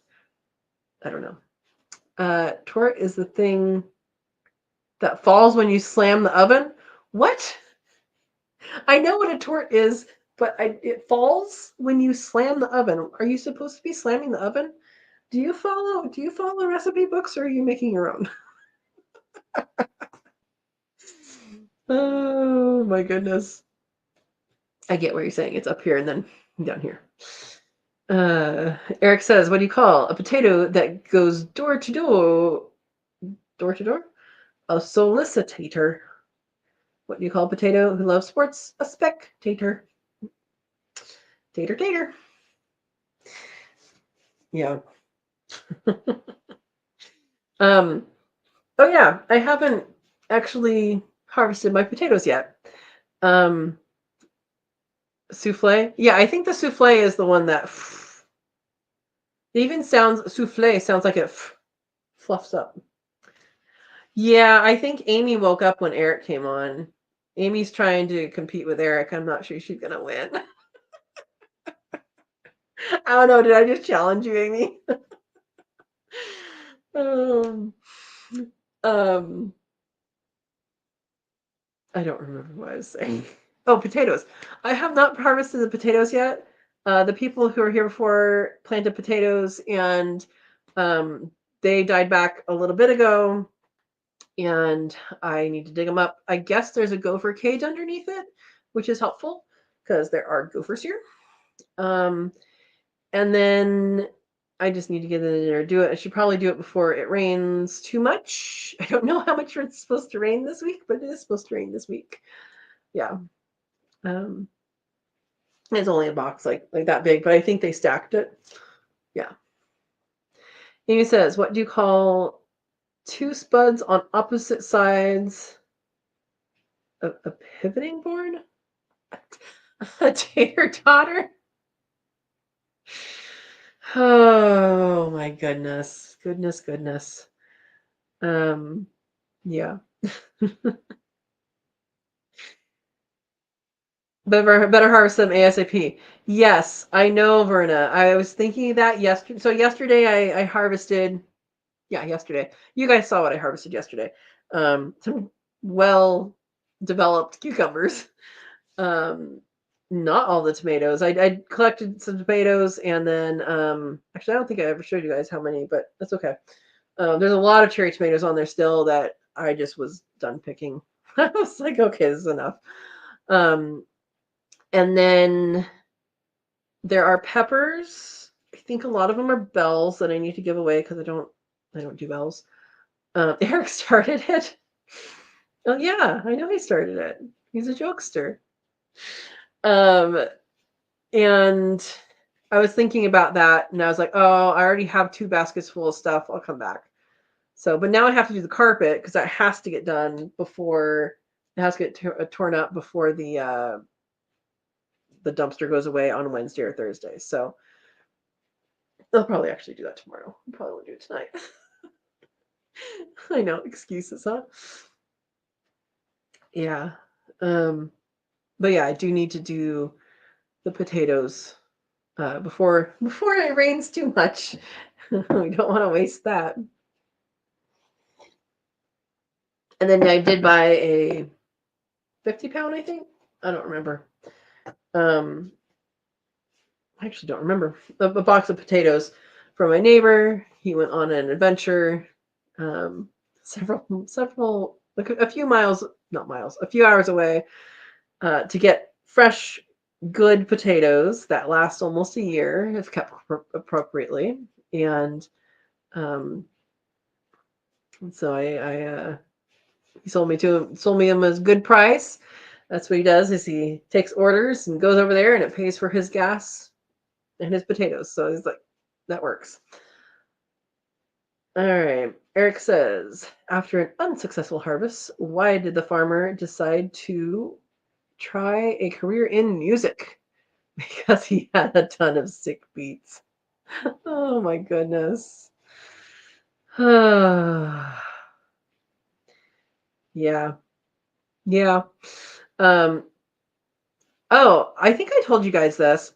In some of my green stalks, I have a couple, I believe, beets that are popping up, which is pretty cool because it's the genetics of, I'm guessing, the really big one that I had in California. So that's cool if it continues. It might need more room than the green stalk, though. Yeah.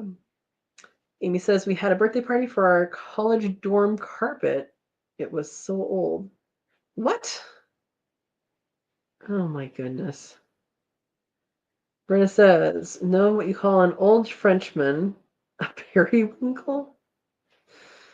Oh, you guys are on it tonight, huh? Oh goodness. Goodness.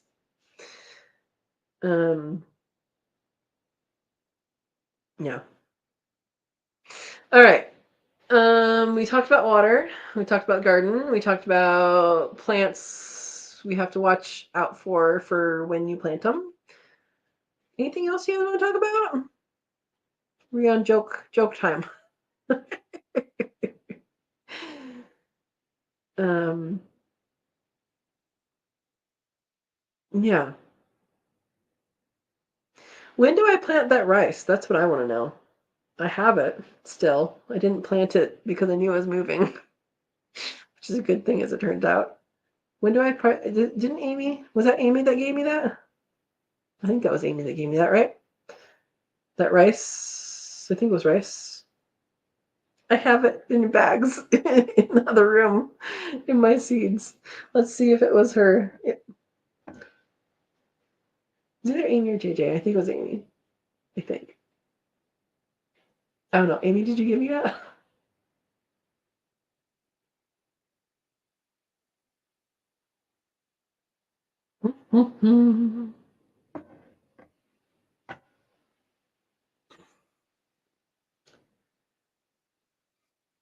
Marissa says, I'm really looking forward to spring planting. Good. Hopefully you have a good plan by then. Yeah. It was either Amy or Jennifer.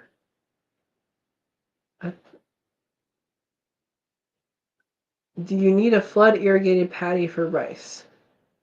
It must have been JJ. I thought it was JJ. It was 2 years ago.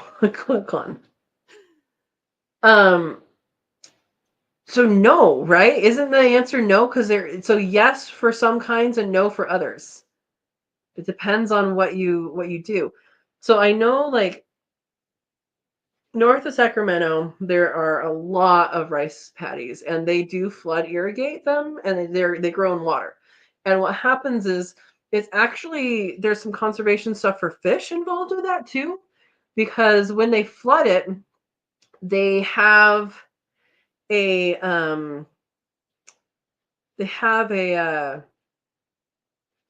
there's like that much water and the water goes through and the whole system opens up and there's fish that go through and they actually poop and then they fertilize the rice. And then when it's time to harvest, they flush all of that water out of the system. The fish go back to where they came from, and then they can harvest the rice. So that's what they do in those. And then there's dryland rice. Oh, so it was JJ? Okay. That's what I thought. I'm like, oh, it's either Amy or JJ. I don't remember who it was. Which I haven't seen her in a while. She's okay. But there's dryland rice where it does grow in dry upland conditions. So that's the one that she gave me. And then the one I'm familiar with, there's one that grows in the high desert. I don't think it's commercially grown, and it is Indian rice grass. And I think that's a rice. It might be Indian rice grass, a rice.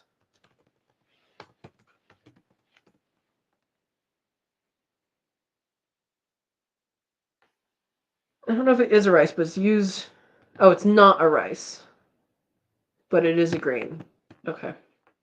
It's really pretty. It's really pretty. That grows in the high desert. Yeah. That flood irrigated rice arrangement sounds fishy. Yes, it does. Yes, it does.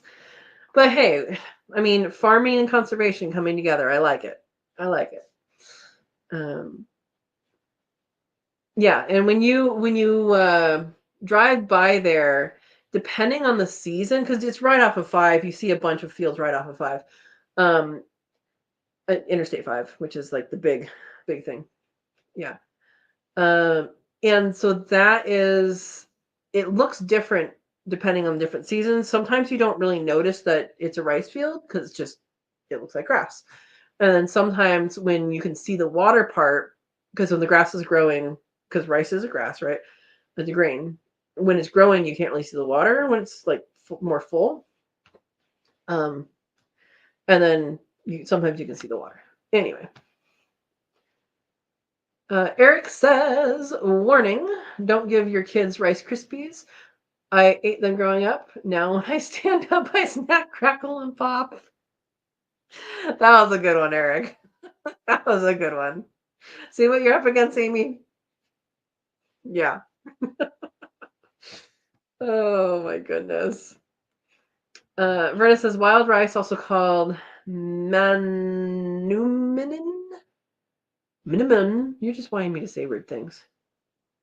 Pzn, Canada rice, Indian rice, or water oats. Oats. It's any of 4 species of grasses that form the genus Zizana, which sounds made up, and the grain that can be harvested from them. Wikipedia. Yeah, I mean, there's so many seeds of grasses, grains that you can eat. I mean, we eat what? We eat rice, we eat wheat, we eat these things. But you can have like oats is also, it comes from grass, but you can eat other type of oats like the slender oats or the wild oats. And I don't know how they harvest oats, because I know I have had oats in the field. It's just the slender oats, and I've had them green and they're sweet when they're green. You have to like unpeel the thing. I think I did a short on that, maybe. And it is really, really interesting to have. Oh no, I did it in my foraging video in California. That's where it is. It's really interesting to have this little tiny sweet green treat in this grass, and then when you have like oats for your breakfast, like oatmeal, you're just like, oh, I'm just gonna pour this. I'm like, how much work would that have taken to just hand pick? Well, obviously they're not hand picking. I would like to know how that happens, and I should probably just Google it, right? Corn, yes, corn is also good. Sorghum, I've not grown sorghum, but it sounds interesting to grow. Millet is very tasty. I should actually grow millet because I find that very tasty. Barley I don't find tasty, but people do like barley. Yeah, I guess barley I don't really care for. Millet is very good, and yeah, I should grow millet. That's what I should grow.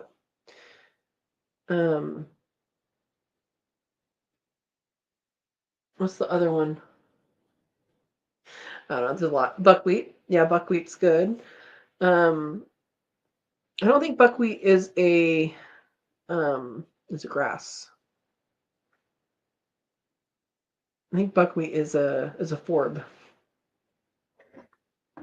because it's not a wheat. It's a it's a flower that has seeds, I think.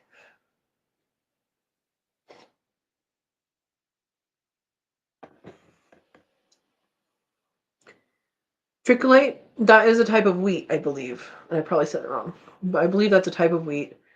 So there's 4 main types of wheat that are grown, and I don't remember all of them. Winter wheat is one of them. There's 4 main types of wheat around the world that are grown. There are many more than 4 types that exist. It's just those are the ones that are typically grown, and I think that is one of them. Yeah. What is the one I'm trying to think of? It starts with A, I think. And they have like big heads on them. I don't remember what it's called. I don't know why. Verna says, buckwheat or common buckwheat is a flowering plant in the knotweed family, Polygonaceae, cultivated for its grain-like seeds. And as a cover crop, buckwheat originated around the 6th millennium BCE in the region of what is now Yunnan province in southwestern China. Amaranth, yes. Amy wins the question that I asked. The answer to is amaranth. I have seeds of amaranth and I have not planted them yet, and I know I should. I know amaranth, probably a lot of these. I know the same as with corn. I don't know about the other ones, but amaranth and corn, if you plant a variety, you should really only plant one variety if you're going to save the seeds, because that variety, those kinds cross. Not corn with amaranth, just multiple types of corn will cross and multiple types of amaranth will cross amongst themselves. Corn and amaranth would be interesting. But yeah, amaranth. And then there's quinoa. Is quinoa a grass?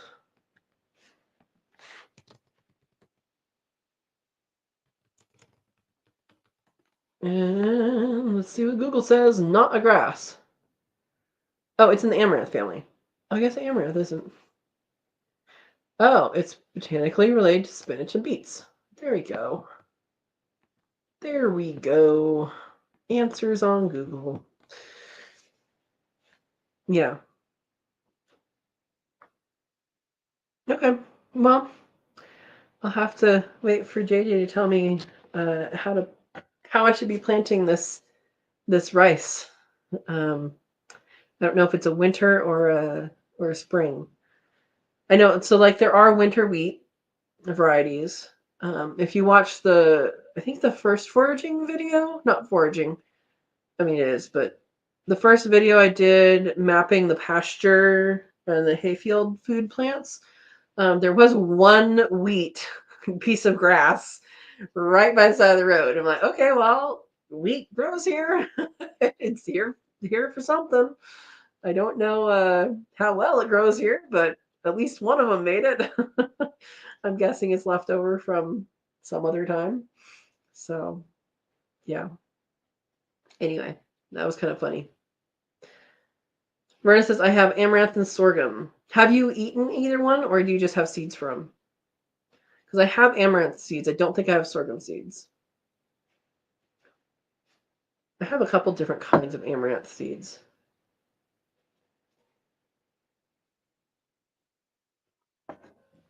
Eric says, people don't think grass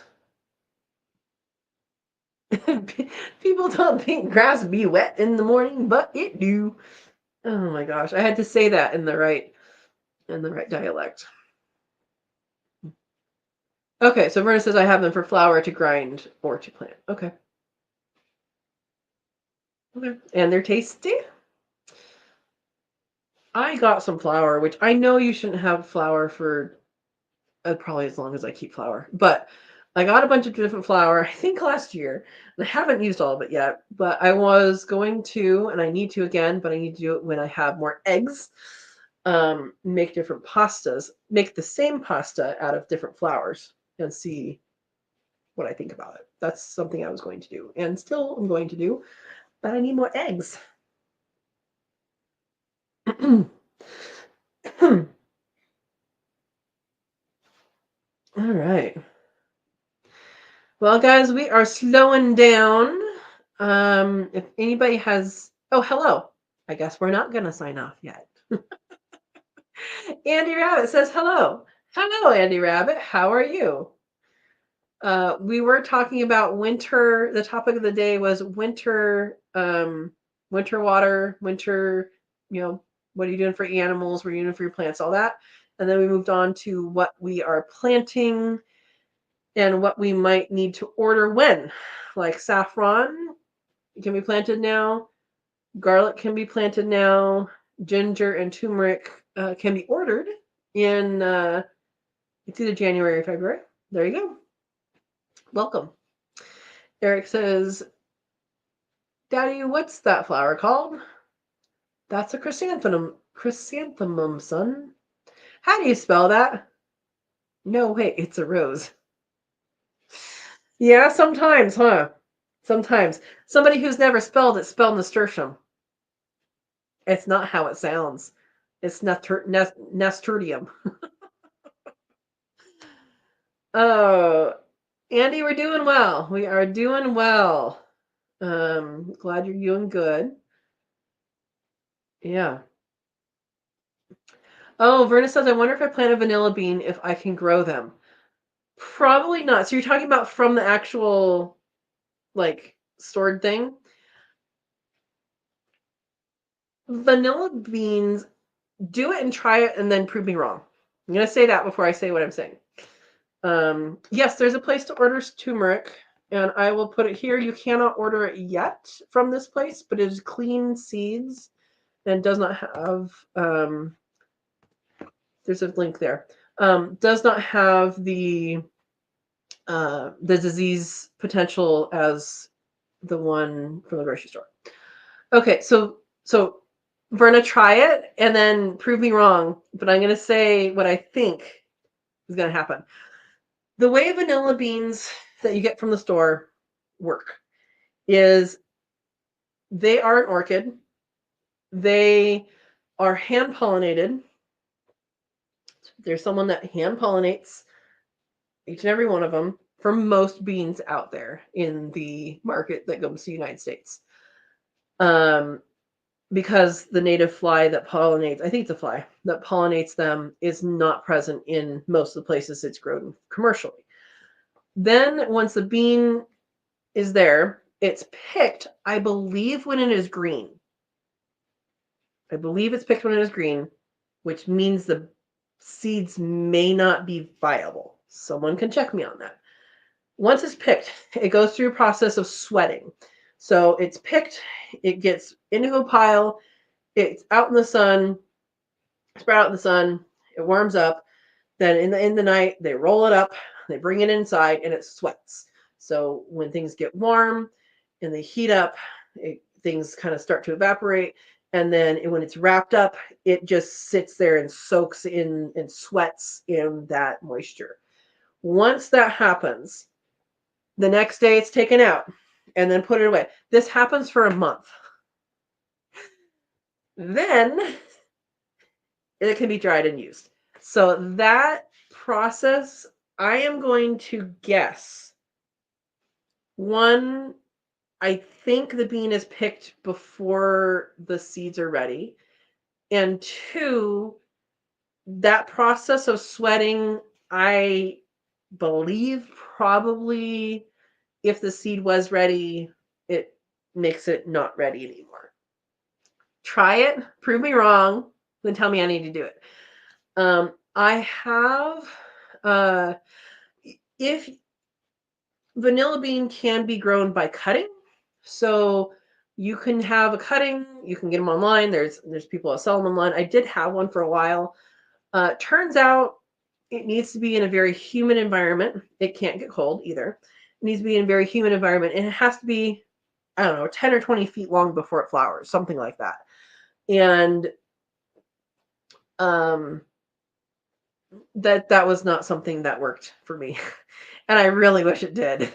So I would say if you have a hydroponic system that is more humid, maybe try it there. But from a piece of plant, not from a seed. But Verna, try it. Prove me wrong. Then tell me. So we all can do it. Yeah. Oh, Andy was wondering that today too. Yeah, like I said, try it, and if it works, it works. If it doesn't, it doesn't. But I don't think it will, and then I gave you the reasons. All right, Andy says, I bought some organic turmeric, got a few to grow, but then bought some more, and I will say they are not organic anymore at the same store. There you go. Well, HawaiianOrganicGinger.com, Biker Dude is the guy who started that.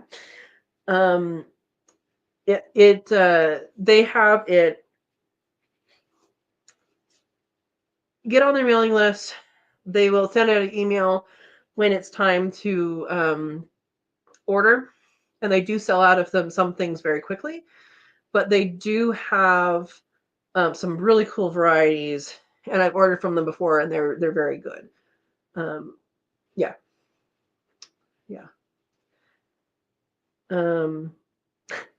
Furnace says I don't have room for experiments. Oh boy, does your daughter? Maybe in her place you can grow some. And he says, I think it says vanilla plant has to be a few years old also. Yeah. Well, it's going to take a few years for it to grow that large, right? I mean, it may not in like the tropics, but where you and I are, we don't get the same thing. Yeah, they have blue turmeric and blue, I think they have blue turmeric. They have blue ginger. I know that. But check out that website that I put up there. Hawaii Organic Ginger. You can also look up Biker Dude. That's what I looked up to get to it. And yeah. They actually, here, let me share the screen since we're just talking about this. Wait, how do I get back to you? Gotta make that separate. I get back to you guys. Share my screen. Yes, you're welcome for the link, but let me show you. Share screen. Share screen. Hawaii Clean Seed. Okay, so here's, yes, Biker Dude. It's fun. They also have a gallery you can look at. But anyway. So like there's a whole bunch of ginger. Okay, right now they have like, they're sold out of everything because it's not on the market yet. So they can add things here too. They have gangle, or they used to. Maybe that's just blank right now. Sampler pack, that's what I started with. They don't have stuff up on the website yet. Yeah, they don't have stuff on the website. So newsletter, here's where you can sign up for their newsletter, and everything over here.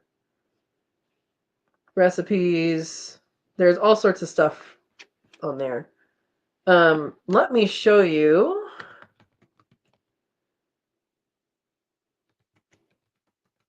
Here is my website, and I want to show you guys, if you go over here to more and contact, you can sign up for the mailing list, which they'll have newsletters. Also, I haven't done it for October yet. I probably should have, but you can go down here and read the old newsletters, and like I said, I need to update that. I haven't done a newsletter. Actually, I think I didn't put a couple on there. I think the last one I had was May. Anyway, I need to add those on there, and you can go look at things. That has the different ones on there. So anyway, just a little bit of that. And yeah. Yeah, Verna, you have to get on the newsletter, find out when they have it. Exactly. Yeah, they start selling things in either January or February, but they're very specific. They have very specific shipping. They're just very specific, and so if you need to ask questions or anything, they definitely reply, and make sure you understand that. And like I said, if you're in California, they have to ship it differently. So they have to ship the whole hand. They can't break it apart for you into individual things, but it's easy enough to do. You just break it or cut it into smaller pieces and put it in the ground. It's completely fine, but it's because California. So yeah, sign up for my newsletter too. All right, Serena's here. Hi, cousins. Hi, Serena. Welcome. What is a vampire's favorite food? Blood orange. Oh, you just got done watching a vampire movie. Well, since you're talking about oranges, I did get seeds from Matt with Grafted Branch Homestead. Verna, can you find his channel and put a link to his channel? For Matt. And he sent me some trifoliate citrus seeds, and so we're going to be trying to do that. That's apparently a cold hardy citrus. I did not expect him to send me this many seeds. So I have his address now. I can send him his seeds. Thank you again, Matt. Yeah. All right. What does Dracula order at the bar? Bloody Mary. That doesn't have anything to do with gardening. Oh my gosh, we're going winter. At least this is winter. What do you get when you cross a snowman and a vampire? Frostbite. You're on fire. All right. All right, guys. Do you want to talk about anything else? I know Andy Rabbit and Serena came in a little bit later. Thank you, Verna, for putting Grafted Branch's YouTube on there. He does some great things on his channel as well. He's out of New Mexico? Yeah. Andy says, is that the root plant they use mostly for grafting? Oh, this? I don't think so. You're talking about rootstock? I don't think so. It does have some gnarly thorns, though, and I looked it up. No, it is a cold hardy citrus. So I was talking about, hey, I want to do some citrus, but got to have a high tunnel for that. He's like, oh, someone just sent me these. Okay. I think he might have bought them, but yeah. I don't believe that's true, but maybe. I know most citrus, if you let the rootstock grow, it does have thorns, but they tend to be like that big, and they tend to be straight thorns. And from what I could tell when I looked up this species, they were all kind of curved and much more Sleeping Beauty-esque. You know what I mean when I say that? Yeah. Maybe I should plant that around my my food forest. Yeah. Andy says Matt sent me some Egyptian walking onions. Awesome. I used to have one. I don't like onions, but Egyptian walking onions are kind of fun just to have. I mean, I might use like maybe 3 in a year in a high onion using year. Honestly, I have the dehydrated flakes, and those go into things that call for it, that I feel, okay, maybe I'll need it. Ironically, I don't cry when cutting onions, so I don't know what's up with that. Yeah. You know what I'm talking about, Andy? Yeah, probably because your granddaughter probably watches that, right? What, you've seen lots of Disney movies? Yeah. Eric says, I trust plants.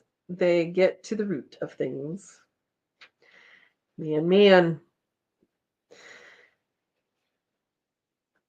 All right, guys. Well, I need to eat some dinner. Hopefully you guys have eaten dinner already. And I know most of you are later than where I am. Yeah. What do you call a sick vegetable? Serena is asking. Horseradish. Verna says, grow the onions and freeze dry them. I don't need to. I don't need to take up space for onions. I don't. I am I'm perfectly fine without them. Perfectly fine without them. Yeah. Also, no reason to stink up my freeze dryer with onions. Andy says, you don't cry and you don't like them. I know. It doesn't make me cry. So I don't know whatever function that serves. Just not sad when I cut into an onion. Eric says, just when you think that food cannot possibly call you on your phone, boom, onion rings. Yeah, I was the little kid who took the onion out of the ring, threw away the onion, and ate the ring. That's the kid I was. I don't need to sell freeze-dried onions online. I don't need to do that. There's so many other things that can be using that space much more appropriately. Yeah. You need some horseradish growing? Hey, plant it. Plant it, plant it. I'm not a fan of horseradish either. I like radishes. Yeah. Serena says, which onions never stay put and think our actions are foreign? Egyptian walking onions? Oh boy. Yeah. I have Chinese chives. Those are garlic tasting. I like garlic. I like elephant garlic. I have grown leeks and I have used leeks. Very rarely, but that's something I would be more likely to freeze dry because I don't use them that often. So if I grew them one year, I probably didn't need to grow them for 5 years. Yeah. Andy says, I think my granddaughter would do that with onion rings too if she would eat them. Yep. Yeah, I'm one of those people like I can tell if they cook the onion rings in the same oil as the French fries because the French fries taste like onion. Yeah, not a good plan, guys. Oh, horseradish for fire cider. That's good. I still have fire cider from last year. I made a lot and then I didn't use it very much. So I should probably use it more. Yeah, if you guys are looking for fire cider instructions, like I have fire cider. Okay, there's a part 1 and a part 2. But here's part 1. And fire cider. The only thing I would do differently is I would not put the apple cider vinegar very much. I would pour the apple cider vinegar until it just covered the solids. I would not have that much apple cider vinegar because it ended up being a weaker version. So yeah. Yeah. Eric says, would singing onions be considered rapscallions? I think so. Verna loves leeks. Amy doesn't. Sorry. Bad joke. Bad joke. Not even here. Serena says, you can't grow potatoes and onions together because the onions will get in the potatoes' eyes and make them cry. Mm-hmm. Yeah, Andy says, same here, Katrina. I didn't need it much last year. Yeah. Yeah.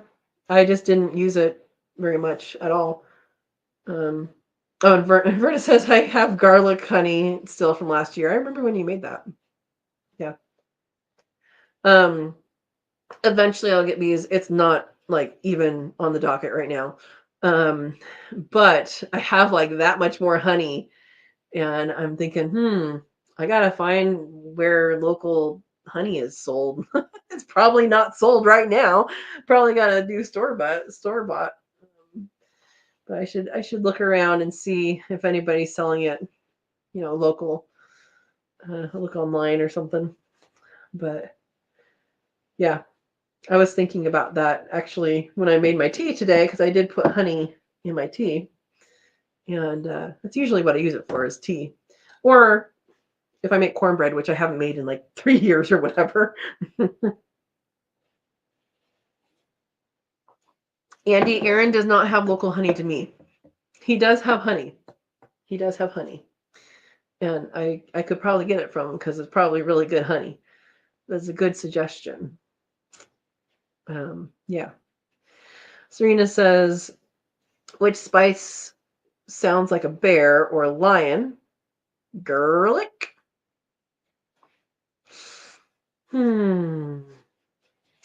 One of my old neighbors, they had a cat named Grace with 3 R's.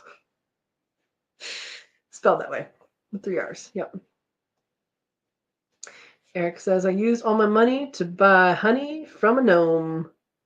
Now I have no honey. I was wondering where that was going, Eric. I think that was a slide in there.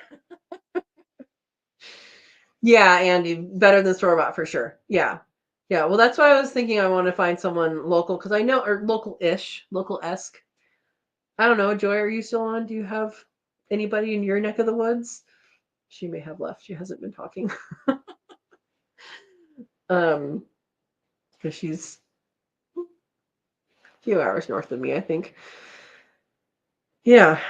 I definitely want to get bees, but that's going to happen later. There's some other things I want to get going first. So yeah. All right, guys, it is well past 8 o'clock. I still need to have dinner. I am almost out of tea. So there we go. Dale quail had honey. That is also good. That is also nowhere near me. Yeah. No, I know he had honey, probably has honey. Yeah. All right, guys, last call. I'm going to hang up the phone here. But let's read, looks like a couple more jokes, and then we'll call it a night. Eric says, it is a fact that male bees die after mating.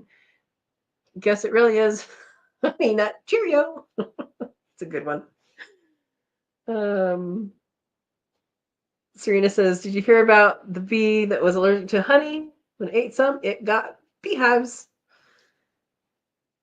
They're saying, blessing everyone, stay safe. I know, Andy. I know you're trying. And thank you. I do appreciate it. Yeah, if I don't find anything local, I'll see if they have any more. Yeah. Good night, everyone. Andy Rabbit says, I'm guessing this is Joy again. I'm in Douglas County at the very southern end. So I think I'm like probably 4 hours away from you. I remember the county you're in. Your local feed store here sells honey. That's a good tip. I wonder if the local feed store has them. Now, the local feed store is kind of, what is the local feed store, right? Yeah. I moved to Oregon, Serena. I moved to Oregon. Yes, I did that this summer. I was in California, so my earlier content is from California. Yeah. Yamhill County. Yeah. County.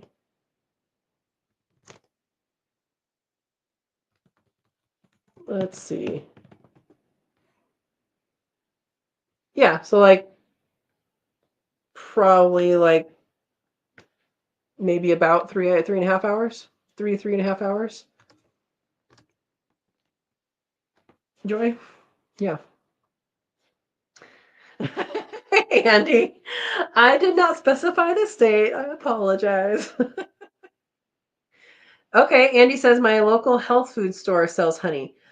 So you guys like have local stores. We don't have a local health food store. I'm sure there is one in the nearby bigger towns, but I will have to call around because I'm not going to drive around to all those places. Yeah, yeah. Local to me, honey. Yep, yep, Andy. You're thinking. Serena's asking, did anyone here have friends or family who were impacted by the Hurricane Helene or Milton? I have friends that were impacted uh like electricity wise and kind of normal storm wise. And there's one person I don't think I've heard from, but I haven't heard anything bad. And then I know there's some viewers on here that like 340 Quail Farm. I haven't heard anything from him. He was on here like right before that hurricane hit. Hopefully he's okay. And then there's a couple more viewers. So hopefully everybody's okay. It's a big, big, big issue out there. Like it's going to take time. There's a lot of people affected for sure. Yeah. Thank you for asking, Serena. Joy says you might check Marketplace or Craigslist. Yep. Yeah, that's what I meant by checking local is Craigslist. I guess I need to learn Facebook Marketplace. I haven't really done anything with that. And once they get things going here, I can then, sell some stuff on that too. So Andy says, I do, but luckily it wasn't that bad this time as Hurricane Ian was to them. Okay. Joy says Gopher Ridge was hit pretty hard, no electricity.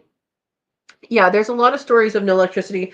I mean, I have one friend that her and her husband are moving back to California. Because they just decided we're done with this. Moved from California to Florida, and I was like, weather. And they are moving back because of the weather. So yeah, probably out for a month. Oh, I'm sure there's people out for longer than a month. I am sure. Yeah. Andy says I don't get on Facebook Marketplace. I always find something I have to buy. I need to get rid of this. I'll show you guys. I don't think there's anything over there. I need to get rid of that piece of furniture that came with, there, I do have a ladder in my hallway that came with the house. Yes, I've put stuff in it, but I need to get rid of it. It's too big. It's really nice. And I was thinking, I can like maybe dismantle it and use it somehow. It's all like glued. So I need to, it's a nice piece. It's very sturdy. It's very heavy. Yeah. Anyway, I need to get rid of that because I have plans for that area. All right, guys, I'm calling it a night. I keep saying that, and I'm doing it for real. So I hope you guys all have a good night. I hope everybody hit by the hurricanes is recovering, is restoring, is doing okay. And I know that's not necessarily the case with everybody, but I hope it is. Yeah. It is a nice piece, Andy. I agree. It's too big and I don't need it personally. And I don't have a television, which is what it's built for. It has a big hole in the center. Serena says, I don't know how many power and gas companies are sending people to help with cleanup and repairing power lines and gas lines. OG&E from Oklahoma is sending 110 linemen to Florida. They're coming. People are sending them from all over the place. I've heard reports of people all the way from California And it's a big response. It's a huge response. And I mean, I remember when the fires happened, like up in oh my gosh, by Chico. Why can't I think of it? The big one that took out the plant, the whole town. I know someone that had their house burned down. Um. Anyway, so I can't think of it. Anyway, when that happened, you couldn't get PG&E to come to your house for anything because they were all over there. PG&E's electric. Um, and so I suspect it's pretty much the same across the country where the power and gas people are all, scrambling to help out. Yeah. Andy says it'll be good mason jar storage. It could be, except the place that I'm going to do that is I have plans. I have plans, Andy. Okay, good night. Good night. We'll see you next week, 6 p.m. Pacific time, Monday. And have a good night.